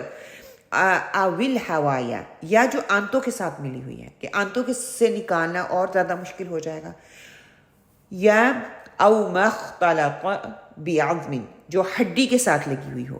اللہ نے ان 3 قسم کی چربی کے علاوہ باقی ساری چربی ان کے لیے جو ہے وہ حرام کر دی، ممنوع کر دی. وہ نہ اسے کھا سکتے ہیں نہ کسی دیگر کام میں اس کو استعمال کر سکتے ہیں. یہ ایک بہت سخت حکم تھا جو اللہ سبحانہ تعالیٰ نے ان کو دیا تھا. ایک حلال جانور کا گوشت تو وہ کھا سکتے تھے مگر چربی نہیں کھا سکتے تھے، جس سے ان کو گوشت سے علیحدہ کرنے کے لیے بہت مشقت اٹھانی پڑتی، کیونکہ وہ حرام تھی. اس قسم کے سخت اور دشوار حکم کی مثال ہم پیچھے سورہ البقرہ میں پڑھ چکے ہیں. جب ایک شخص قتل ہو گیا تو اللہ نے حکم دیا کہ گائے کو ذبح کرو، ایک ٹکڑا اس کا لے کے آؤ، مردہ پر اس کو لا کے اس ٹکڑے کو مارو تو وہ زندہ ہو کر تمہیں بتائے گا کہ قتل کس نے کیا، تمہیں پتہ چل جائے گا قاتل کون ہے. یہودیوں نے حکم کی تعمیل کی بجائے طرح طرح کے سوال کرنے شروع کر دیے. وہ گائے کیسی ہو، اس کا رنگ کیسا ہو، اس کی عمر کیسی ہو، وہ 1.5 عمر ہو، وہ کام کرنے والی ہو، مطلب کہ ایک کے بعد ایک 100 سوال انہوں نے پوچھ چھوڑے. اس کے جواب میں اللہ سبحانہ تعالیٰ نے ایسی سخت پابندی عائد کر دی کہ انہیں بڑی مہنگی پڑی وہ گائے کے سوالات پوچھنے کے لیے، کہ ویسی گائے ڈھونڈ کے لے کے آؤ، اس کو ذبح کرو، پھر اس کو ذبح کرنے کے بعد پہلے مشکل سے ڈھونڈنے کے بعد پھر اس کو ذبح کرو، پھر اس کے بعد تمہیں پتہ چلے گا کہ کس انسان کون سا انسان جو ہے وہ قاتل ہے. خیر، پھر فرمایا ذالک جزیناہم ببغیہم، یہودیوں کی یہ سزا ہم نے ان کی بغاوت کی وجہ سے دی. ان سے بعض حلال جانوروں کی حلت موقوف کر دی تاکہ انہیں تکلیف ہو، اور اگر وہ اس سزا پر پورا نہ اتریں اور حرام کردہ چیزوں کو بھی استعمال کریں تو ان پر مزید وبال لایا جا سکے.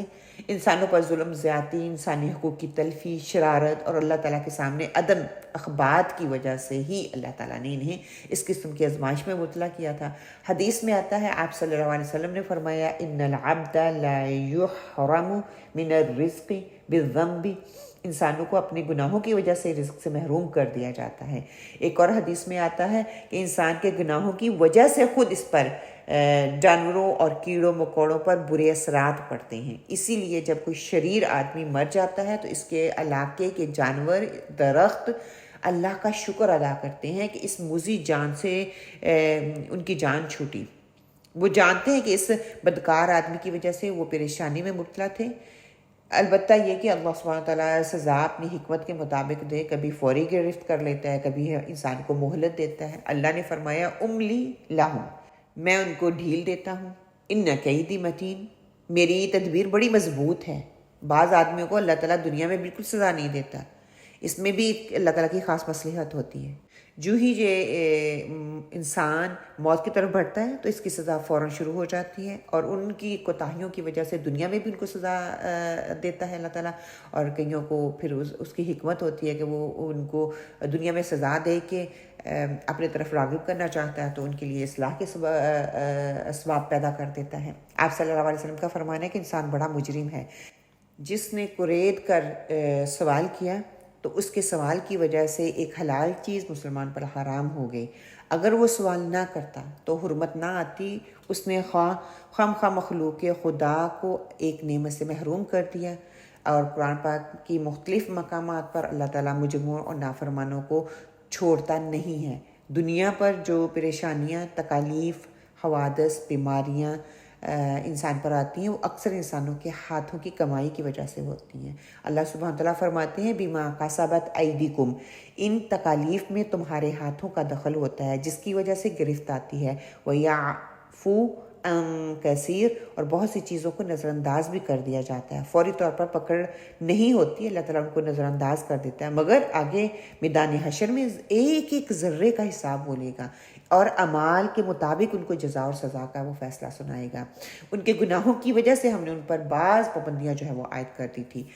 وَإِنَّا لَصَادِقُونَ، اور ہم اپنی بات میں بالکل سچے ہیں، ہمارا فیصلہ حق پر مبنی ہے، اور اس میں کسی قسم کا شبہ نہیں ہے کہ بنی اسرائیل کے چند لوگوں کی بغاوت کی وجہ سے ساری قوم پر وہ چیز جو حلال تھی وہ حلال چیز سے محروم ہوگی۔ اور بس اوقات ایسا ہی ہوتا ہے کہ ایک شرارت کرنے والا آدمی شرارت کرتا ہے اور بھگتنا سب کو پڑتا ہے۔ اللہ تعالیٰ انسانوں کی سرکشی ہی کی وجہ سے مختلف قسم کی سزا ان کو دیتا ہے، کبھی کسی حلال چیز کو حرام قرار دیتا ہے، کبھی کسی دیگر مصیبت میں مبتلا کر دیتا ہے، کبھی طوفان آتے ہیں، کبھی زلزلے آتے ہیں، کبھی بیماریاں آتی ہیں۔ مطلب کہ یہ ساری صورتیں اللہ کی طرف سے وہ سزا انسانوں کو ضرور دیتا ہے۔ کیوں وہ سزا انسانوں کو دیتا ہے؟ تاکہ وہ جو اپنے ہاتھوں سے کمائی کر رہے ہیں وہ دنیا میں بھی اس کا مزہ چکھیں اور آخرت میں بھی۔ اور جس کی وجہ سے بعض لوگ ہر درمی کا رویہ کرتے ہیں، جس کی وجہ سے پوری ہی قوم، پورا ہی خاندان اس مصیبت اور عذاب کا شکار ہو جاتا ہے۔ انشاءاللہ تعالی ہم روٹ ورڈ کر لیتے ہیں 146 آیا کہ ذی ظفر ضعف اور سے ہے کہ ناخن، پنجے دار شکاری جانور کے لیے آتا ہے، ہتھیار والا اس کے لیے آتا ہے، لمبے ناخن والا، ایک قسم کی جھلی جو آنکھ کو ڈھانپ لیتی ہے اس کے لیے آتا ہے، کامیابی کے لیے آتا ہے، فتح یاب ہونے کے لیے یہ لفظ استعمال ہوتا ہے۔ شحومہما، شحامیم سے ہے چربی، کان کا نرم حصہ جس میں بالیاں پہنی جاتی ہیں، یہ لو جس کو ہم بولتے ہیں، گوشت کا نرم حصہ، گرگٹ کی قسم کا ایک جانور اس کے لیے استعمال ہوتا ہے، چربی کھانے کا حریص اس کے لیے آتا ہے۔ الحوایا، ہاویا سے انتڑیاں، ہڈی میں ملا ہوا حصہ، کالا سیاہ، سبزی مائل، وہ گھاس جو بسیدہ ہو کر سیاہ ہو جاتا ہے اس کے لیے آتا ہے، کوڑا کرکٹ کے لیے یہ لفظ استعمال ہوتا ہے۔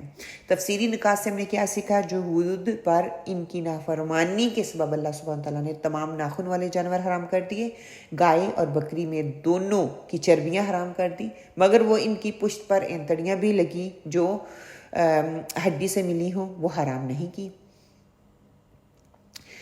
یہودیوں کو جو چیلنج دیا گیا کہ لاؤ تورات اور دکھاؤ یہ چیزیں کہاں حرام ہیں لکھی ہوئی ہیں، اس سے معلوم ہوا کہ تورات میں ان احکام کا اضافہ اس کے بعد کیا گیا۔ اللہ تعالیٰ کا اپنا سچے ہونے کے بیان کرنا، یعنی کہ ملت ابراہیمی اور شریعت بنی اسرائیل سے متعلق یہ جو کچھ بیان کیا گیا ہے اللہ اس میں بالکل سچا ہے۔ حدیث لے لیجئے آیت نمبر 146 کے حوالے سے، مسند احمد کی ہے 7346، سیدنا جابر بن عبداللہ رضی اللہ سے روایت ہے، وہ بیان کرتے ہیں کہ نبی کریم صلی اللہ علیہ وسلم نے فرمایا فتح مکہ کے سال فرمایا بے شک اللہ تعالیٰ نے اور اس کے رسول صلی اللہ علیہ وآلہ وسلم نے شراب، مردار، خنزیر اور بتوں کی خرید و فروخت کو حرام قرار دیا ہے۔ اس وقت آپ صلی اللہ علیہ وسلم سے سوال کیا گیا، اے اللہ کے رسول صلی اللہ علیہ وآلہ وسلم، مردار کی چربی کے متعلق آپ کی کیا رائے ہے؟ کیونکہ اس کے ساتھ کشتیوں اور چمڑوں کو وارنش کیا جاتا ہے اور لوگ چراغوں میں بھی اس کو جلاتے ہیں۔ آپ صلی اللہ علیہ وسلم نے فرمایا نہیں، یہ حرام ہے۔ پھر آپ صلی اللہ علیہ وسلم نے فرمایا اللہ تعالیٰ جو یہودیوں کو غارت کرے، اللہ تعالیٰ نے جب ان پر چربی کو حرام کیا تو انہوں نے اسے پگھلایا، پھر اسے فروخت کر کے اس کی قیمت کھا گئے۔ سرکشی کے طریقے انہوں نے کیا اختیار کیے تھے؟ اللہ کے احکامات کا انکار کرتے تھے، وہ خود ساختہ پابندیاں انہوں نے مسلط کر رکھی تھی، دین کو مشکل بنایا ہوا تھا، بدعات کو انہوں نے فروغ دیا ہوا تھا، باغیانہ رویے اختیار کیے ہوئے تھے جس کی وجہ سے وہ سرکشی میں حدوں کو پار کرتے جا رہے تھے۔ ہم نے سیکھا کیا ہے کہ کھانے کی ساری چیزیں جو شریعت محمدی میں حلال ہیں وہ بنی اسرائیل کے لیے بھی حلال کی گئی تھیں، لیکن تورات کے نازک ہونے سے پہلے اسرائیل نے خود اپنے اوپر کچھ چیزوں کو حرام قرار کر لیا۔ ہمیں گروہ بندی سے بچنا ہے، ہمارے عقائد کو برباد کرتی ہے، ہمیں صرف دین ابراہیم یعنی کہ صرف اللہ کے احکامات کی پیروی کرنی ہے۔ انسان اگر سرکشی میں حد سے بڑھ جائے تو اللہ سزا کے طور پر ان کے لیے ان کی حرکات کو ان پر مسلط فرما دیتا ہے۔ آیت نمبر 147، بے شک اللہ کی رحمت وسیع ہے لیکن مجرمین کو تو سزا ملے گی ضرور۔ لفظ بلفظ ترجمہ، فَإِن پس اگر کذبوک آپ کو جھٹلائیں، فقل تو کہہ دیجئے ربکم تمہارا رب ذو رحمت رحمت والا، واسعۃ وسیع، ولا یرد اور ٹالا نہیں جاتا، بأسہ اس کا عذاب، عن القوم المجرمین مجرمین قوم سے، مجرموں کی قوم سے۔ فَإِن كَذَّبُوكَ فَقُلْ رَبُّكُمْ ذُو رَحْمَةٍ وَاسِعَةٍ وَلَا يَرَدُّ بَأْسُهُ عَنِ الْقَوْمِ الْمُجْرِمِينَ۔ پھر اگر یہ آپ کو جھوٹا کہیں تو آپ فرما دیجئے کہ تمہارا رب بڑی وسیع رحمت والا ہے اور اس کا عذاب مجرم لوگوں سے نہ ٹلے گا، وہ ان کو دے کر ہی رہے گا۔ فَإِن كَذَّبُوكَ اگر یہ لوگ آپ کو جھٹلائیں، آپ صلی اللہ علیہ وسلم کی بات نہ مانیں، فَقُلْ پس کہہ دیجئے، حکم دیا جائے، رَبُّكُمْ ذُو رَحْمَةٍ وَاسِعَةٍ تمہارا پروردگار بڑی وسیع رحمت کا مالک ہے، اس کی رحمت کی چادر ہمیشہ تنی رہتی ہے جس سے لوگ مستفید ہوتے رہتے ہیں۔ تم بھی رحمت کے اس دریا میں غوطہ لگا کے تو دیکھو، اس کی رحمت جبھی حاصل ہوگی جب اس پر ایمان لاؤ گے، اس کے احکامات کی تعمیل کرو گے، برائی سے بچ جاؤ گے، نیکیوں کی طرف بڑھو گے، اور اگر اس کی نافرمانی کرو گے تو یاد رکھو وَلَا يَرُدُّ بَأْسُهُ عَنِ الْقَوْمِ الْمُجْرِمِينَ مجرم لوگ اس کی سزا سے بچ نہیں سکتے۔ وقتی طور پر مہلت مل سکتی ہے لیکن وہ اس کا مواخذہ کیے بغیر اس کو چھوڑے گا نہیں۔ بخاری شریف میں آتا ہے ان اللہ لا یملی للظلم حتی اذا اخذہ لم یفلت، اللہ تعالیٰ ظالم کو مہلت دیتا ہے، پھر جب اسے پکڑتا ہے تو سزا کے شکنجے میں جکڑ لیتا ہے۔ ایک اور حدیث میں آتا ہے کہ تم کو ضرور نیکی کا حکم دو گے اور ضرور برائیوں سے روکو گے، ورنہ تم پر ایسا عذاب مسلط ہوگا کہ تم اللہ سے دعائیں کرو گے کہ یہ عذاب ہٹ جائے، اور وہ تم سے دور نہ کیا جائے گا، تمہاری دعائیں قبول نہ ہوں گی۔ کہ انسان جب باغیانہ رویہ اختیار کرتا ہے، نافرمان اور باغی ہوتا ہے، بظاہر وہ عیش و عشرت کی زندگی گزارنے والا لگ رہا ہوتا ہے، اس کا مطلب یہ نہیں کہ اللہ تعالیٰ ان سے راضی ہے، بلکہ ان کو استدراج دے رہا ہے، اللہ تعالیٰ ان کو ڈھیل دے رہا ہے۔ اللہ تعالیٰ کی طرف سے ڈھیل دی جا رہی ہوتی ہے کہ کوئی شخص بغاوت کرتا ہے، کفر کرتا ہے، شرک کا ارتکاب کرتا ہے، اللہ کی حدود کو وہ توڑتا ہے، ان کو پامال کرتا ہے، کوکل باز سے وہ کھیلتا ہے، مگر نعمتیں مل رہی ہیں اس کو، تو سمجھ لو کہ اللہ تعالیٰ کے قانون اس کو اور تدریج دے رہا ہے، اللہ سبحانہ تعالیٰ اس کو مہلت دے رہا ہے، مگر کوئی مجرم اس گرفت سے بچ نہیں سکتا جو کہ وہ کرنے والا ہے، کسی نہ کسی وقت اس کی پکڑ ضرور ہوگی۔ مجرمین سے اللہ کا عذاب ٹلنے والا نہیں ہے، یہ بات اپنے ذہن میں رکھیں۔ ہمیں بھی بعض اوقات یہ اشکال ہوتا ہے نا، یہ تو ہر چیز ہی اس کی غلط ہے، نظر بھی آ رہی ہوتی ہے، وہ شراب پی رہا ہے، جوا کھیل رہا ہے، وہ ایسے کام کر رہا ہے، وہ مطلب اللہ کی ہر حدود کو وہ توڑ رہا ہے، تو پھر ہمارے دلوں میں سوال آتا ہے کہ وہ کس طرح ترقی کر رہا ہے، اللہ تعالیٰ کیوں اس کو نہیں پکڑ رہا؟ اللہ تعالیٰ اس کو ڈھیل دے رہا ہے، اور ہم تو سارے ہی نیک کام کر رہے ہیں، اللہ کی حدود کو پامال نہیں کرتے، ہم اللہ کی حدود میں رہ کر ہر کام کر رہے ہیں، ہر وقت ہم پہ پریشانی اور مصیبت رہتی ہے، تو یہ شیطان آپ کے دلوں میں ڈالے گا، لیکن وہ جو اس وقت عیاشی کر رہا ہے، آخرت میں دنیا میں بھی اس کو اس کا انجام ملے گا، اور آخرت میں بھی وہ اس انجام سے دو چار ہوگا اور سزا اس کو ملے گی۔ اگر لوگ آپ کو جھٹلا رہے ہیں، ان کی فوری طور پر پکڑ نہیں ہوتی، تو اس کا یہ مطلب نہیں ہے، آپ صلی اللہ علیہ وسلم کو اب یہاں پہ سمجھایا جا رہا ہے کہ مجرم بچ جاتے ہیں، یہ اللہ کی خاص رحمت ہوتی ہے کہ وہ بندوں کو خاص مدت تک جینے کا، مزہ لینے کا، نعمتوں سے فائدہ اٹھانے کا موقع دیے چلے جاتا ہے۔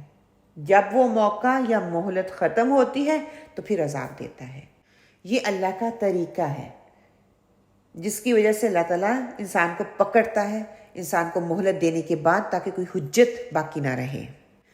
روٹ ورڈ کیا ہے؟ کذبو کا کاف ذابا، جھوٹ، افترا بازی، دل سے اعتقاد نہ رکھتے ہوئے خلاف حقیقت بات کرنا، کسی کو جھٹلانا، اونٹنی کے دودھ کا خشک ہونا اس کے لیے بھی آتا ہے، مصنوعی نقش و نگار والا کپڑا اس کے لیے بھی آتا ہے۔ واسعہ واسینعین سے ہے کہ کشادگی کے لیے آتا ہے، کسی چیز کا فراغ ہونا اس کے لیے آتا ہے، وہ طاقت جو کام سے زیادہ ہو کسائش کے لیے آتا ہے، رحمت و فضل کا وسیع ہونا اس کے لیے آتا ہے، وہ گھوڑا جو لمبی لمبی ڈگ بھرتا ہو، لمبے لمبے قدم اٹھاتا ہو اس کے لیے آتا ہے۔ بأسہ با حمزہ سین سے ہے کہ سختی اور ناگواری اس کے لیے آتا ہے، فقر و فاقہ، لڑائی اور اس کی سختی کے لیے آتا ہے، رعب کے لیے آتا ہے، بہادر اور مضبوط ہونے کے لیے آتا ہے، رنجیدہ ہونا اس کے لیے آتا ہے۔ تفسیری نکات سے سیکھا کیا ہے کہ اگر کفار اپنی نافرمانی کی روش سے باز آ جاتے اور بندگی کے صحیح رویے کی طرف پلٹ آتے تو اپنے رب کے دامن رحمت کو اپنے لیے کشادہ پاتے۔ اگر حق واضح ہونے کے بعد کوئی نہ مانے تو انہیں ان کے حال پر چھوڑ دو۔ وہ اللہ کی سنت ہے کہ ہر ایک کو پوری مہلت دیتا ہے، اس کے بعد وہ اس کو پکڑ لیتا ہے۔ بے شک اللہ کی رحمت وسیع ہے، لیکن اس کا عذاب مجرموں پر ٹلنے والا نہیں ہے۔ یہ مت سمجھے کہ اللہ ان کو عذاب نہیں دے گا، ان کو عذاب آ کر رہے گا۔ اللہ کی رحمت وسیع کیسے ہے کہ گناہوں کے باوجود وہ پکڑتا نہیں ہے، نافرمانی کے باوجود عذاب نہیں دیتا، رزق کی فراوانی دیتا رہتا ہے۔ عذاب کا ٹلے رہنا، گناہوں کے باوجود دعا قبول ہونا، اللہ کی سزا سے بچے رہنا، یہ سب اللہ تعالیٰ کی رحمت کی وسعت ہے۔ وہ ہمیں ٹائم دے رہا ہے، مہلت دے رہا ہے۔ ہم نے سیکھا کیا ہے؟ یہودیوں پر ان کی سرکشی اور نافرمانی کی وجہ سے کچھ چیزیں حرام کر دی گئیں۔ یہودیوں کی خوشحالی کی وجہ سے نہیں کہ اللہ ان سے خوش ہے، بلکہ اللہ کی رحمت اتنی وسیع ہے کہ وہ باغیوں کو بھی رزق دیتا ہے۔ نافرمانی سے بچنا اور حق کو قبول کرنے میں دیر نہیں کرنی۔ اگر حق بات کو نہ مانا تو گمراہی میں بھٹکتے رہ جائیں گے، ہمارے ہاتھ پلے کچھ نہیں آئے گا۔ پھر اللہ کی رحمت بہت وسیع ہے، اس لیے اللہ نے جو مہلت عمل دی ہوئی ہے اس سے بھرپور فائدہ اٹھا کر اپنی آخرت کو سنواریں، اپنی دنیا کو سنواریں۔ جب یہ مہلت عمل ختم ہوگی تو پھر پچھتاوے کے سوا کچھ باقی نہیں رہے گا، اور ضرور عذاب کا سامنا کرنا پڑے گا، اس وقت کچھ ہاتھ ہی نہیں ہوگا۔ تو آج ہی سنبھل جائیں، آج اپنے آپ کو دیکھ لیں، آپ اپنے اندروں کو جھانکیں اور اپنے اندر کا جائزہ لینے کی کوشش کریں۔ آیت نمبر 148، قرآن و سنت حق اور مکمل ہدایت ہے، ان کا صحیح علم حاصل کرنا چاہیے۔ با محاورہ ترجمہ، سَيَقُولُ الَّذِينَ أَشْرَكُوا لَوْ شَاءَ اللَّهُ مَا أَشْرَكْنَا وَلَا آبَاؤُنَا وَلَا حَرَّمْنَا مِن شَيْءٍ كَذَلِكَ كَذَّبَ الَّذِينَ مِن قَبْلِهِمْ حَتَّى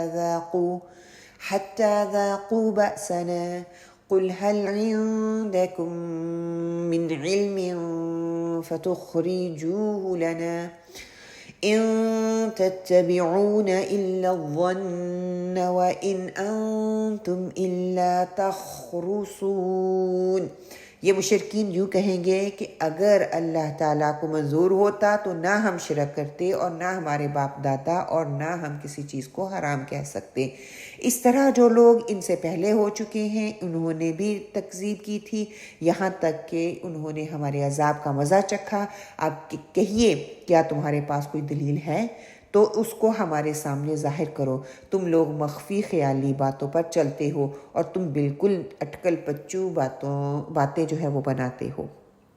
اب یہاں پر مشرکین کی بھونڈی دلیل جو ہے اس پہ بات کی جا رہی ہے کہ یہ اٹکل پچو باتیں کرتے ہیں. اللہ تعالیٰ نے بہت سی ان کو دلیل دی، عقلی دلائل بھی دیے، نقلی دلائل بھی دیے، مگر یہ جو ہے انہوں نے ہر طرح کا ایسا رویہ اختیار کر رکھا ہے کہ ہر طرح کی بات کو انہوں نے جو حق اور سچ ہے اس کو جھٹلانا ہے. تو اس کے لیے یہ کس طرح کے رویے اختیار کرتے ہیں اس پہ بات ہوگی کہ مشرکین جب کسی دلیل کا مطالبہ مشرکین سے کیا گیا، انہوں نے کیا کیا؟ سیقول الذین اشرکوا، تو کہیں گے وہ لوگ جنہوں نے شرک کیا، جو شرک کر رہے تھے، لو شاء اللہ ما اشرکت، اگر اللہ چاہتا تو ہم شرک نہ کرتے، اگر اللہ چاہتا تو ایسا نہ ہوتا. ولا آباؤنا، اور نہ ہمارے آباء و اجداد شرک کرتے، ولا حرمنا من شیء، اور نہ ہم کسی چیز کو حرام ٹھہراتے. وہ کہتے تھے کہ ہم جو کچھ اچھا یا برا کر رہے ہیں مشیت الہی سے کر رہے ہیں، اگر یہ کام غلط ہوتے ہیں تو اللہ تعالیٰ انہیں کرنے کی توفیق ہی دیتا ہے تو ہم غلط کرتے ہیں. اگر جو کچھ ہم کر رہے ہیں وہ بالکل ٹھیک کام کر رہے ہیں تو یہ بھی اللہ مشرکین نے اپنا شرکیہ ایک افعال جس کا جواز وہ پیش کرتے تھے کہ اللہ تعالیٰ نے فرمایا ہے، یہ لوگ حقیقت کو جھٹلا رہے ہیں کہ اگر جو بھی ہم کر رہے ہیں یہ اللہ تعالیٰ چاہ رہے ہیں تو ہم کر رہے ہیں. کذالک کذب الذین من قبلہم، اس سے پہلے لوگ بھی اسی طرح کے حق کو جھٹلایا کرتے تھے. حتی ذاقوا بأسنا، یہاں تک کہ انہوں نے ہمارے عذاب کا مزہ چکھ لیا. مطلب یہ کہ حقیقت سے انکار کرنے والے یہ لوگ بھی اپنے باوجداد کی نقش قدم پر چلتے تھے، یہ بھی ایسی تعویلیں لاتے تھے، یہ بھی تمام غلط کام کبھی کام کرنے کے بعد کیا کہتے تھے؟ اگر اللہ چاہتا تو ہم بچ جاتے، یہ برا ہمارے لکھا ہوا تھا، ہماری تقدیر میں لکھا ہوا تھا، ہم نے اس کو ایسے ہی کرنا تھا، یہ اللہ ہی کی مشیت ہے. اللہ سبحانہ وتعالیٰ اپنے ارادے اور مشیت سے بعض چیزوں کو پیدا کرتا ہے. پھر انسان کو اختیار بھی تو اللہ تعالیٰ نے دیا ہے نا، وہ اللہ تعالیٰ اختیار دیتا ہے، وہ چاہیں تو فلاں کام کریں، چاہیں تو نہ کریں. یہ کام برا ہے، اس کا انجام بھی برا ہے، اللہ اس سے ناراض ہوتا ہے. پھر بندہ اپنی اس پہ مرضی کرے، اپنا کام اس کو کرتا جائے اور اپنی نفس کی سنتا جائے تو یہ اللہ کا قانون سامنے آ جاتا ہے. لہا ما کسبت وعلیہا ما اکتسبت، سورہ بقرہ میں پڑھ چکے ہیں اچھی طرح سے. جو اس نے اچھا کام کیا وہ اس کے حق میں بہتری ہے، اس کے حق میں خوشخبری ہے، اور جو وہ غلط کام کرتا ہے اس کا وبال اسی پر پڑتا ہے. کہ اللہ تعالیٰ نے بندوں کو اچھے اور برے اعمال دکھا دیے، بتا دیا، اختیار دے دیا اور کہہ دیا کہ اس میں سے اختیار کرو اپنی رضا کے لیے، اپنی پسند کا. جو اللہ تعالیٰ کی رضا پہ چلے گا تو اللہ تعالیٰ اس کو انعام دے گی، جو اپنی خواہش کی سنے گا، اس کے پیچھے چلے گا تو اس پہ اس کو عذاب دے گا. وہ اللہ کی مشیت نہیں ہے، اس میں اللہ کا ارادہ نہیں ہے. ہاں اللہ تعالیٰ کن ضرور کہتا ہے، اس میں اللہ تعالیٰ خوش نہیں ہوتے. اچھا کام کرتے ہیں اللہ تعالیٰ خوش ہوتے ہیں. کہ اسی طرح مطلب کہ کس کا مطلب اپنے گناہوں کا الزام اللہ کو وہ دیتے تھے. آج ہم بھی غلط کام کرتے ہیں، اللہ کی طرف ہی اس کو لٹا دیتے ہیں غلط کام کر کے. محنت کی، سارا کچھ کیا، کام نہ ہوا تو کہا کہ اللہ نے میری قسمت میں ایسے ہی لکھا ہوا تھا. غلط طریقہ اختیار کیا، اللہ نے میرے لیے یہی رکھا ہوا تھا، میرے لیے یہی مشکل تھی، میرے لیے یہی پریشانی تھی. اگر اللہ چاہتا تو ہو جاتا نا، اگر اللہ چاہتا تو میں یہ کام کر لیتا، اگر اللہ چاہتا تو میں 5 وقت کا نمازی ہو جاتا، اللہ چاہتا تو میں قرآن کا حافظ ہو جاتا، اللہ چاہتا تو میں قرآن کو ترجمے سے پڑھ لیتا، سمجھ لیتا.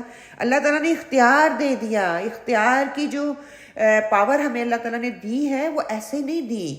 اللہ تعالیٰ نے کہا ہے کہ غلط اور صحیح کی پہچان کروانے کے بعد اختیار دیا ہے کہ آپ چوز کرو. فار ایگزامپل آپ کے پاس کوئی اختیار دیا جاتا ہے، یہ کپڑا ہے اور یہ کپڑا ہے، اس کی یہ قیمت ہے، اس کی یہ قیمت ہے، اور چوز آپ نے کرنا ہے کون سی قیمت والا آپ نے لینا. اور ہم ایسے ہی کرتے ہیں نا، 2 چیزوں کے درمیان کمپیئر کرتے ہیں اور پھر دیکھتے ہیں کون سی چیز مجھے فائدہ دینے والی ہے، کس سے مجھے فائدہ ہوگا، کس کے لیے فائدہ مجھے لانگ ٹرم کے لیے رہے گا، پھر ہم چوز کرتے ہیں. اور اسی طرح اللہ تعالیٰ نے اسی عقل کو استعمال کرتے ہوئے آخرت کے لیے فیصلہ کریں، اللہ کے احکامات کو سامنے رکھتے ہوئے اپنے فیصلے کریں. اسی طرح اللہ سبحانہ وتعالیٰ کہتے ہیں کہ میں جبراً کسی پہ کوئی چیز تھوپتا نہیں ہوں. اللہ سبحانہ وتعالیٰ فرماتے ہیں سورہ زمر میں وَلَا يَرْضَى لِعِبَادِهِ الْكُفْرَ، کہ وہ اپنے بندوں سے کفر کو پسند نہیں کرتا، اگرچہ کفر بھی اسی نے پیدا کیا، پھر اسی کی توفیق بھی وہی دیتا ہے. اس کا فیصلہ تو یہ ہے نُوَلِّهِ مَا تَوَلَّى، جدھر کوئی جانا چاہتا ہے وہ ادھر ہی اس کو پھیر دیتا ہے. اچھائی کی طرف جانا چاہتا ہے تو وہ اچھے کام کرنے لگ جاتا ہے، برائی کی طرف جانا چاہتا ہے تو وہ برے کام کرنا شروع کر دیتا ہے. پھر اسی طرح اللہ سبحانہ وتعالیٰ سورہ زمر میں فرماتے ہیں وَإِن تَشْكُرُوا يَرْضَهُ لَكُمْ، کہ اگر تم اس کا شکر گزار بندے بن جاؤ گے تو وہ راضی ہو جائے گا. ہر چیز کا خالق وہی ہے. واللہ خلقکم وما تعملون، کہ اللہ نے تمہیں بھی پیدا کیا اور تمہارے اعمال کو بھی اسی نے پیدا کیا. کہ یاد رہے کسی شخص کو یہ غلط فہمی نہ رہے کہ اللہ تعالیٰ غلط کرنے پر کوئی گرفت کیوں نہیں کرتا، تاکہ لوگ اس سے باز آ جائیں. یہ چیز بھی اللہ تعالیٰ کی حکمت کے خلاف ہے کہ وہ چاہے تو فوراً پکڑ لے. کیوں مہلت دے رہا ہے؟ اس لیے کہ اللہ تعالیٰ دنیا کی سلطنت کا بھی قانون یہی ہے کہ عام طور پر مجرم جو جرم کرتا ہے حکومت فوراً اس کو پکڑتی نہیں ہے، اس کو ڈھیل دیتی ہے.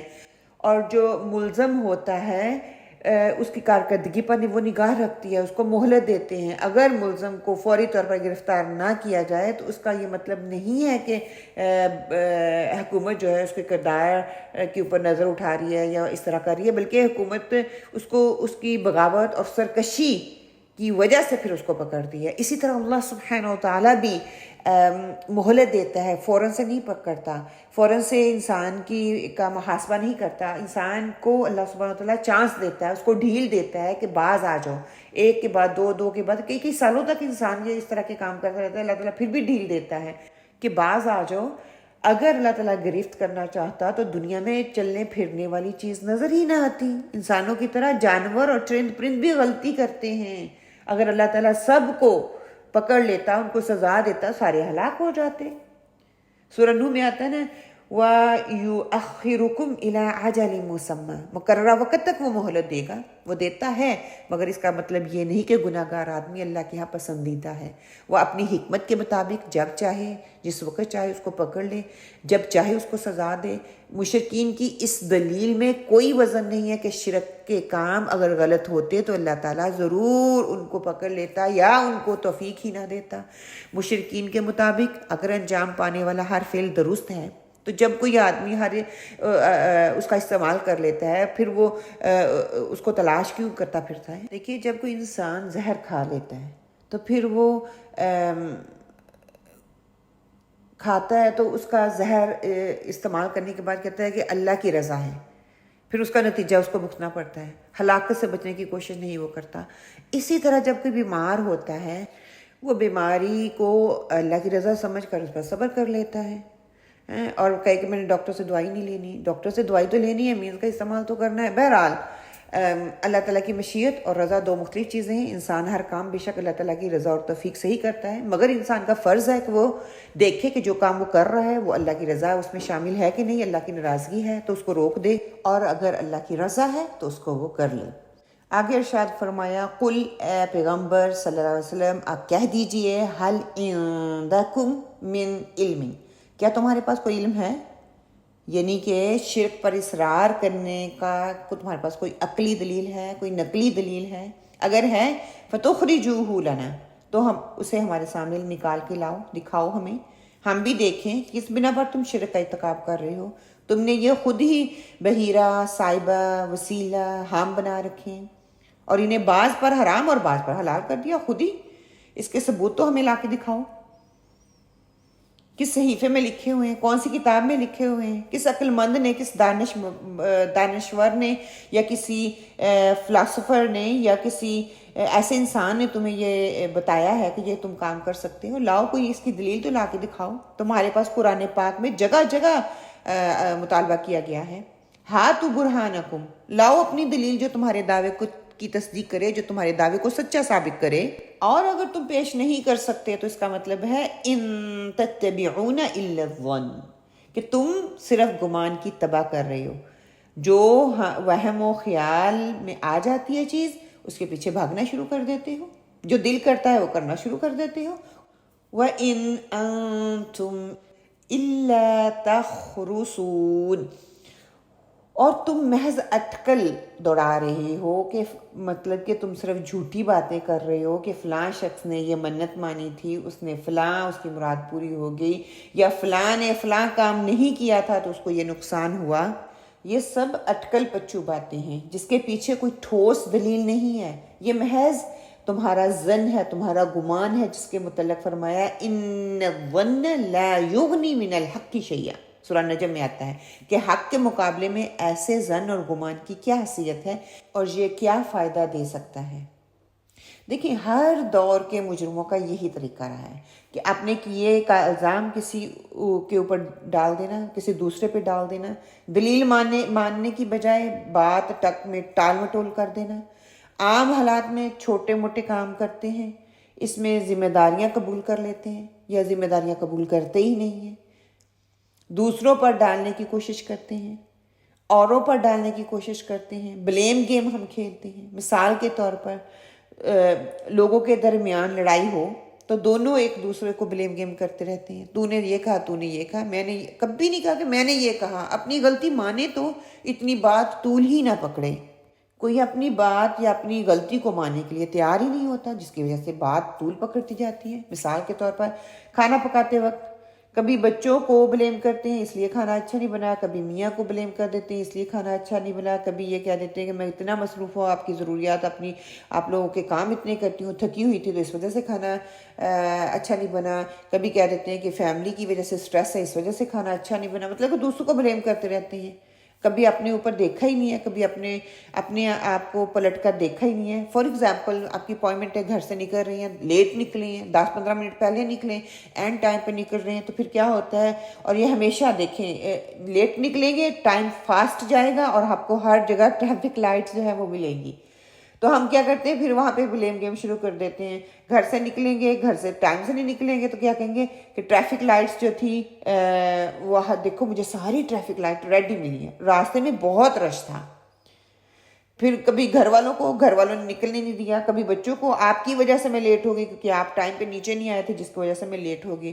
یا یہ انسان کی کمزوری ہے، وہ بلیم گیم کھیلتا ہے، وہ سمجھتا ہے کہ اس سے اس کا چھٹکارا ہو جائے گا، لیکن حقیقت کیا ہے کہ ہمیں اپنے اندر دیکھنا ہے، اپنے اندر جھانکنا ہے، جھانکنے کی کوشش کرنی ہے تاکہ میں اپنے آپ کی اندر کی اس کمزوری پہ قابو پا سکوں، دوسروں کو بلیم گیم کی بجائے اپنے آپ کو بلیم دوں اور دیکھوں کہ میرے اندر کس چیز کی کمی ہے، اس کو میں سدھارنے کی کوشش کروں۔ روٹ ورڈ دیکھ لیجئے انشاءاللہ تعالی۔ ذاقو ذوق سے ہے، چکھنا، تھوڑی سی چیز کھانا، قلیل کثیر ہر طرح کے عذاب کے لیے بولا جاتا ہے۔ چیز تھوڑی مگر اثر دیر تک رہتا ہے، اس کے لیے بولا جاتا ہے اظن، نون سے کسی علامت سے کوئی نتیجہ اخذ کرنا، علم کے لیے آتا ہے، گمان کے لیے آتا ہے، یقین کے لیے آتا ہے، کسی چیز کا وہم ہو جانا اس کے لیے آتا ہے۔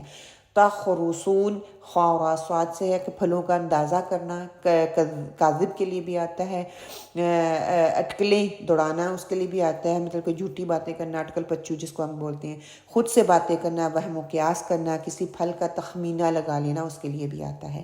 تفسیری نکاح سے ہم نے کیا سیکھا؟ یہ وہ آخری بات ہے جو مشرکین بحث میں ہر طرف سے مایوس ہو جانے کے بعد کہتے تھے کہ اگر ہم غلطی کر رہے ہیں تو اللہ تعالیٰ کہ اختیار میں سب کچھ ہے، وہ ہمیں اس غلطی سے روک کیوں نہیں دیتا، باز کیوں نہیں کر دیتا؟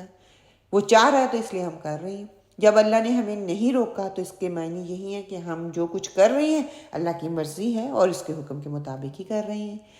حدیث لے لیجئے انشاءاللہ تعالی، صحیح بخاری کی حدیث ہے 1127۔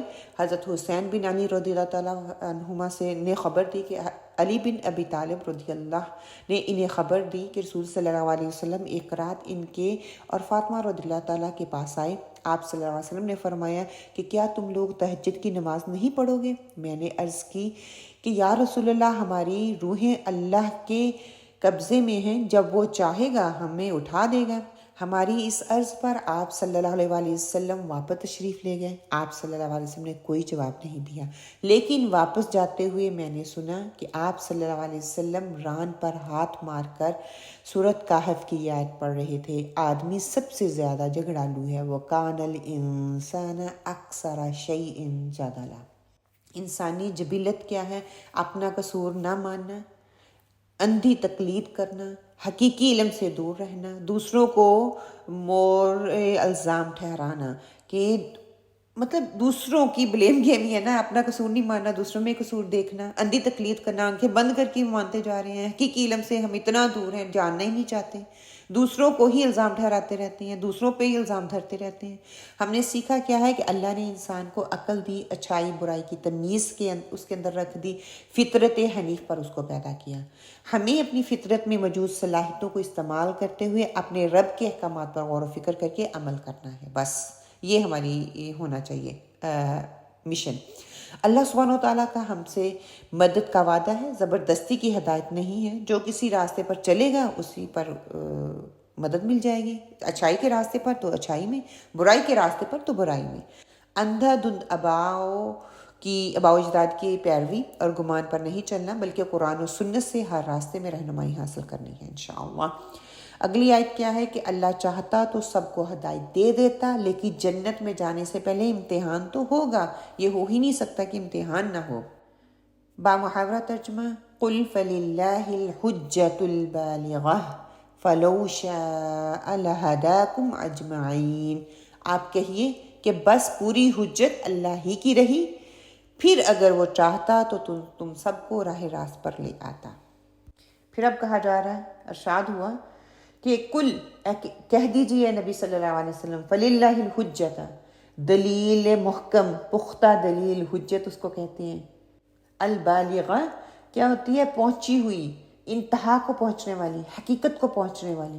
کہ یاد رکھو اللہ کی دلیل ہی کامل ہے، وہی محکم ہے، وہی پختہ ہے، وہی پہنچنے والی ہے، وہی انتہا کو پہنچے گی، وہی حقیقت ہے. اس مالک الملک نے انبیاء اور کتابوں کے ذریعے عقلی اور نقلی دلائل کے ساتھ حق کو نازل فرمایا اور اپنی حجت تمام کر دی. لِأَلَّا يَكُونَ لِلنَّاسِ عَلَى اللَّهِ الْحُجَّةُ بَعْدَ الرُّسُلِ، تاکہ کل قیامت والے دن کوئی یہ نہ کہہ سکے کہ ہمارے پاس کوئی سمجھانے والا نہیں آیا، ہمیں بتانے والا نہیں آیا، کوئی خوشخبری دینے والا نہیں آیا، کوئی ڈرانے والا نہیں آیا. اللہ نے انبیاء کو بھیج کے یہ کام مکمل کر دیا. فَقَدْ جَاءَكُمْ بَشِيرٌ وَنَذِيرٌ، اب تمہارے پاس خوشخبری دینے والے اور ڈرانے والے آ چکے ہیں. اللہ نے اپنی حجت مکمل کر دی. اب تمہارے پاس انکار کرنے کے کوئی جواز ہے ہی نہیں. اللہ نے وحی کے ذریعے، دلائل کے ذریعے، نشانیوں کے ذریعے، قدرت کے ذریعے ہر چیز تمہارے اوپر واضح کر دی. اب حقیقت کو تسلیم نہیں کرتے تو یہ دن کے وقت آنکھیں بند کر کے طلوع آفتاب کے انکار کا مترادف ہے کہ آنکھیں بند کرو اور دیکھو کیا ہو رہا ہے.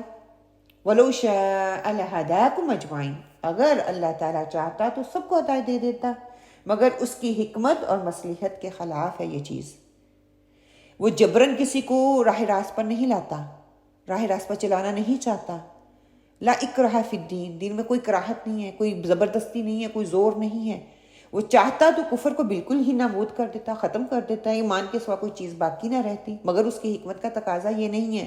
سورہ انبیاء میں کیا اللہ سبحانہ وتعالیٰ فرماتے ہیں، وَنَبْلُوكُمْ بِالشَّرِّ وَالْخَيْرِ فِتْنَةً، ہم تمہیں برائی اور اچھائی کے ذریعے آزماتے ہیں. آزمائش جبھی ہوتی ہے جب اسے ہدایت واضح کرنے کے بعد کھلا چھوڑ دیا جاتا ہے تاکہ وہ اپنی مرضی سے ایمان کا راستہ قبول کر لے یا کفر کا راستہ. فَمَن شَاءَ فَلْيُؤْمِن وَمَن شَاءَ فَلْيَكْفُرْ. سبحان اللہ، سورہ کہف میں ہم پڑھتے ہیں ہر جمعے کو. ہاں اگر کفر کا راستہ اختیار کرے گا تو آگے اس کے لیے جہنم تیار کر رکھی ہے. اور اللہ تعالیٰ نے انسان کو بہترین مخلوق پیدا کیا ہے، اسے عقل دی، عقل دے کے اس کو اختیار دے دیا، اس کے لیے نیکی اور بدی کے راستے واضح کر دیے، اس کے لیے مکلف بنایا اسے. اگر یہ بھی ایک جامد پتھر کی طرح ہوتی، ایک ایسی چیز کی طرح کہ جو کہ موو نہیں ہوتی، ادھر ادھر نہیں جاتی، لٹکتی پھٹکتی رہتی، تو پھر اس سے باز پرس بھی نہیں ہوتی. مکلف تبھی ہے، اللہ تعالیٰ نے اس کو جبری ہدایت نہیں دیتا. کیوں؟ کیونکہ عمل کرنے سے اسے موقع فراہم کرتا ہے، پھر اپنے اعمال کا وہ محاسبہ کرتا ہے. جبری ہدایت بہرحال خلافت حکمت ہے. وہ اللہ تعالیٰ نے انسانی فطرت میں ملکیت اور بہمیت دونوں پیدا کر دیے ہیں، کبھی اس سے جدا نہیں ہوتی. اسی کی کشمکش انسان کو جو ہے وہ اس کو مکلف ہونے کی دلیل ہے. ملکیت کا رخ اوپر عالم بالا کی طرف ہوتا ہے اور بہمیت کا نیچے کی طرف. جو طاقتیں غالب آ جاتی ہیں انسان اس کی طرف مغلوب ہو جاتا ہے اور جزا اور سزا کا مستحق ہوتا ہے. اللہ تعالیٰ نے انسان کو مجبور کر کے کسی زبردستی کے تحت ہدایت یا نافرمانی کی طرف نہیں لے کے آتا. یہ اللہ تعالیٰ کی سنت ہے. وہ اختیار دینے کے بعد ہی اس کا صحیح اور غلط کا فیصلہ اس کو دے دیتا ہے انسان کو، کہ وہ اپنا غلط اور صحیح فیصلہ کرے. اس دنیا میں شرک کی کوئی دلیل نہیں ہے، دلیل صرف توحید ہی کی ہمیں ملتی ہے. ٹھیک ہے. روٹ ورڈ کیا ہے؟ الحجت حاجیم، جیم سے ہے کہ کسی کی زیارت کا قصد یا ارادہ کرنا. طویل کے لیے آتا ہے وہ دلیل روشن جو صحیح مقصد کی وضاحت کرے. بحث و تکرار کے لیے وہ جھگڑا جو دوسروں کو دلیل اور مقصد سے باز رکھنے کی کوشش کرے. زخم کی گہرائی کے لیے آتا ہے. البالغہ بالام غین سے ہے مقصد آخری حد تک پہنچانا، تبلیغ کرنا، پہنچا دینا، کافی ہونا، اتنی مقدار جس سے گزر اوقات ہو سکے.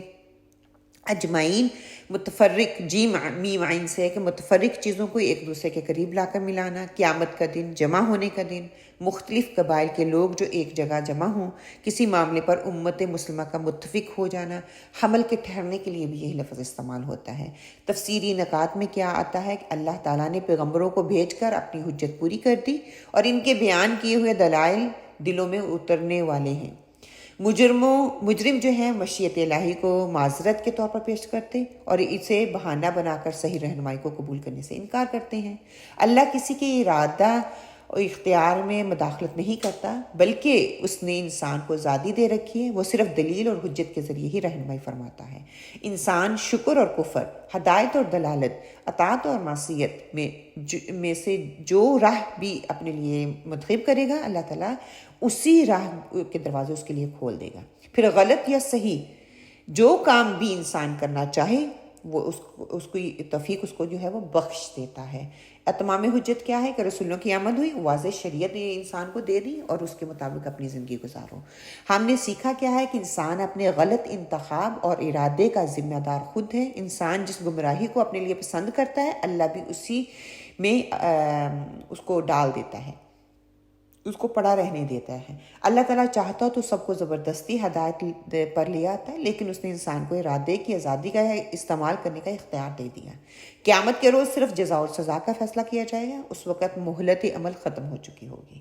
جس طرح امتحان کا وقت ختم ہوتے ہی پیپر لے لیا جاتا ہے، موت کے بعد آخرت میں دنیا کے اعمال کا رزلٹ بھی اسی وقت دے دیا جائے گا، سامنے نکل کے آئے گا.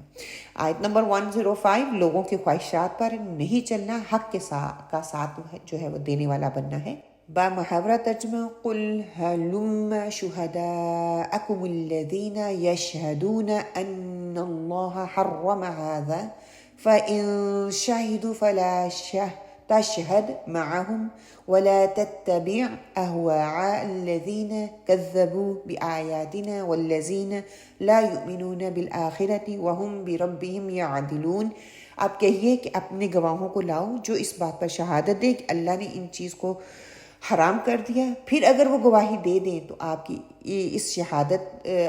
اس کی شہادت نہ دیجیے اور ایسے لوگوں کے باطل خیالات کی اتباع مت کیجیے جو ہماری آیتوں کی تکذیب کرتے ہیں اور وہ جو آخرت پر ایمان نہیں رکھتے اور اپنے رب کے برابر دوسروں کو ٹھہراتے ہیں. اللہ سبحانہ تعالیٰ ارشاد فرماتے ہیں، پھر آپ صلی اللہ علیہ وسلم سے کہا جا رہا ہے، آپ کہہ دیجئے حلم شہداءکم الذین یشہدون ان اللہ حرم ھذا، اپنے گواہ لاؤ جو شہادت دی اللہ نے فلاں چیز کو حرام قرار دیا ہے. تم نے خود ساختہ ہی شریعت بنا رکھی ہے، خود ہی حلال اور حرام قرار ٹھہرایا ہوا ہے.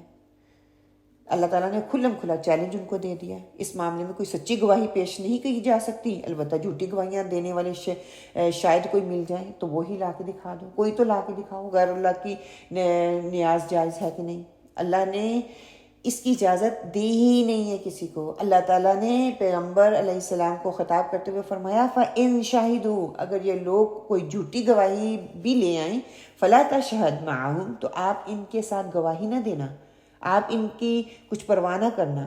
کیوں؟ کیونکہ سچی گواہی تو وہ کوئی نہیں لا سکیں گے جس سے کفر شرک برحق ثابت ہو سکے. پچھلے رکوع میں ہم نے پڑھا تھا نا، ام کنتم شہداء اذ وصاکم اللہ بہذا، کیا تم اس وقت حاضر تھے جب اللہ تعالیٰ نے ایسا حکم دے رہا تھا فلاں چیز صرف مرد ہی کھا سکتا ہے، عورتیں نہیں کھا سکتی، فلاں نیاز یا فلاں، مطلب یہ سارے حکم جب دیے جا رہے تھے تو کیا تم وہاں پہ شامل تھے؟ اس قسم کی کوئی شہادت پیش نہیں کی جا سکتی. اگر یہ جھوٹی شہادت ہے تو آپ ان سے قطعاً پرواہ اس کی نہ کیجیے، ان سے اعراض کیجیے، آپ اپنا کام کرتے جائیے.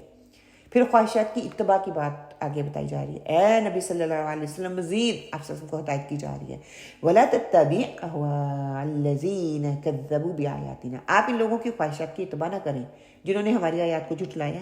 ظاہر ہے کہ حق جو ہے خواہشات کی اتباع کے نتیجے میں ہی ہم اس حق کو جھٹلاتے ہیں نا. دو مختلف متضاد چیزیں ہیں. حق کو تسلیم کرنے والا خواہشات کے پیچھے نہیں چلتا، اسی طرح نفسیانی خواہشات کا پجاری وہ حق کو قبول نہیں کرتا. یہی دو چیزیں ہیں. انسان جب اپنی منمانی کرنا چاہتا ہے تو وہ دلیل کو بھی جھٹلا دیتا ہے، اور ایسے لوگ آخرت کا انکار بھی ایسے ہی لوگ کرتے ہیں جو اللہ تعالیٰ کی نیات کو جھٹلانے والے ہیں.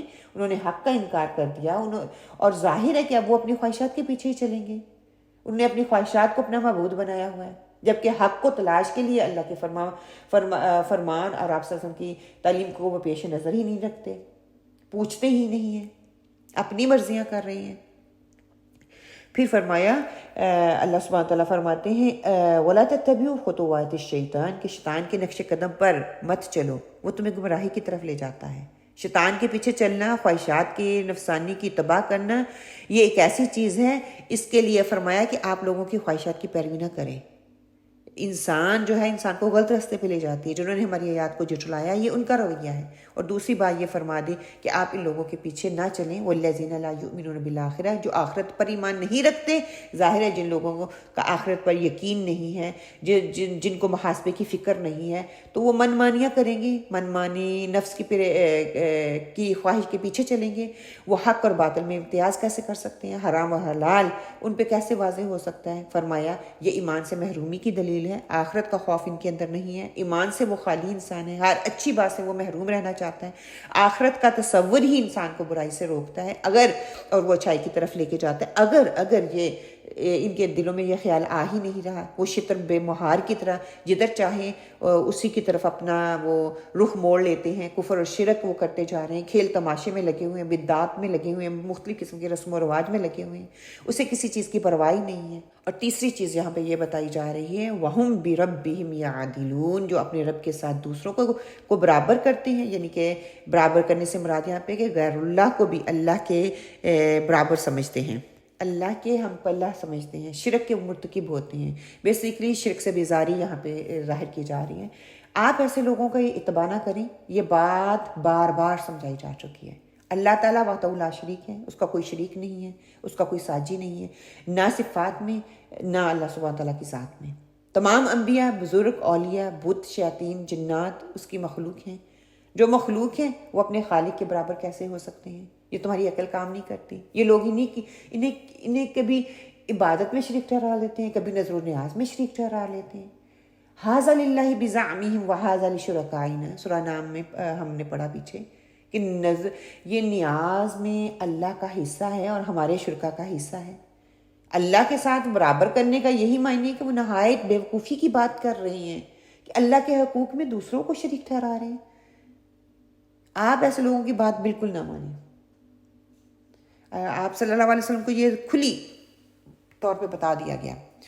روٹ ورڈ کیا ہے؟ یشہدون، شین ہادہ، کسی چیز کا مشاہدہ کرنا، ظاہر ہونا، ظاہر ہونے والی جگہ مناسک حج کے لیے آتا ہے. وہ بات جو کامل علم یقین سے کہی جائے اس کے لیے آتا ہے. گواہی دینے کے لیے آتا ہے، قسم اٹھانے کے لیے آتا ہے، جو ہمیں مشہود کے لیے آتا ہے. ہاں واؤ یا سے ہے نفسانی خواہشات کے لیے، مسائل میں مبتلا کرنے والی چیز، اوپر سے نیچے گرنا، حاویہ کے لیے آتا ہے. دوزخ کا ایک نام اس کے لیے آتا ہے، بے قراری کے لیے آتا ہے. پستی کی طرف لوٹنا اس کے لیے آتا ہے. پھر یعدلون عین دالام سے ہے کہ شریک ٹھہرانا، برابر کرنا، انصاف کرنا، کسی چیز کے برابر اس کا بدلہ دینا، کسی معاملے میں پھنس کر فیصلہ نہ کر سکنا. تفسیری نکات میں کیا ہے کہ مشرکین کی بدعتوں کو خواہشوں کے لفظ سے تعبیر کیا گیا. کیونکہ جس چیز کے حق میں علم و عقل کی کوئی دلیل نہ ہو اس کی دلیل صرف خواہش ہی ہو سکتی ہے. جن لوگوں کے اندر تھوڑی سی راست بازی موجود ہو وہ اپنی رسموں کی حقیقت پر غور کریں تو ان کے من جانب اللہ ہونے کی کوئی ثبوت نہ پائیں گے، تو ان فضول رسموں کی پابندی سے باز آ سکتے ہیں. جنہوں نے اللہ کی آیتوں کو جھٹلایا اور آخرت کو نہیں مانتے وہ اپنے پروردگار کے ساتھ دوسروں کو وہ شریک ٹھہرانے والے ہیں. جھوٹی شہادتوں کی بنیاد کیا ہے؟ گمان پہ، کتمان حق پہ، مشرکانہ رسومات پہ، حرمات کی پامالی اور آخرت کی نفی کرنے والے ہیں. یہ ہم نے سیکھا کیا کہ گواہی دینے کے لیے علم اور عقل کو استعمال کرنا ضروری ہے. قیامت کے روز گواہی کی جزا سزا ملے گی. خواہشات کی پیروی سے بچنا چاہیے. خواہشات ہمیں بدعات کی طرف لے جاتی ہیں. اللہ سبحانہ و تعالیٰ کے احکامات کو جھٹلا کر اپنی خواہشات کی پیروی کرنا بھی شرک کی ہی قسم ہے. آج ہم بتوں کو نہیں پوجتے، مگر آج کے دور میں خواہشات کو پوجنے کا شرک بہت عام ہو چکا ہے. اللہ سبحانہ و تعالیٰ سے دعا کرتے ہیں اللہ سبحانہ و تعالیٰ ہمیں قرآن سے بہترین لینے والا بنائے، حق اور سچ کو لے. وہ جو بھی کوئی غلط بات ہے، غلو ہم نے کر دیا ہے باتیں کرتے ہوئے، کوئی غلط بات ہے وہ میری طرف سے ہے، بشری تقاضا، انسان غلطی کر لیتا ہے، تو اللہ سبحانہ تعالیٰ اس پہ میری پکڑ نہ کرے. حق اور سچ بات ہمارے دلوں میں راسخ کر دے، ہمیں دین کے راستے پر استقامت عطا فرمائے، اللہ کے پیغام کو ایز اٹ از لینے والا بنائے، جو اللہ نے حلال کیا اس کو حلال ٹھہرانے والا بنائے، جو حرام کیا اس کو حرام سمجھنے والا بنائے اور اس سے اجتناب کرنے والا بنائے، اس سے رک جانے والا بنائے. اللہ ہمیں اور ہماری اولادوں کو حرام سے بچائے. اللہ ہمیں اور ہماری اولادوں کو حلال کی طرف راغب کرے، اس میں استقامت عطا فرمائے. اللہ ہمیں نیکیوں کی طرف ترغیب دلائے، اللہ ہمیں نیکیوں کی طرف لے جانے والا بنائے، اللہ ہمیں اچھی صحبت عطا فرمائے. آمین اللہم آمین. سبحانک اللہم و بحمدک نشہد ان لا الہ الا انت ونستغفرک ونتوب الیک. وقولوا قولی ھذا واستغفر اللہ لی ولکم. السلام علیکم ورحمۃ اللہ.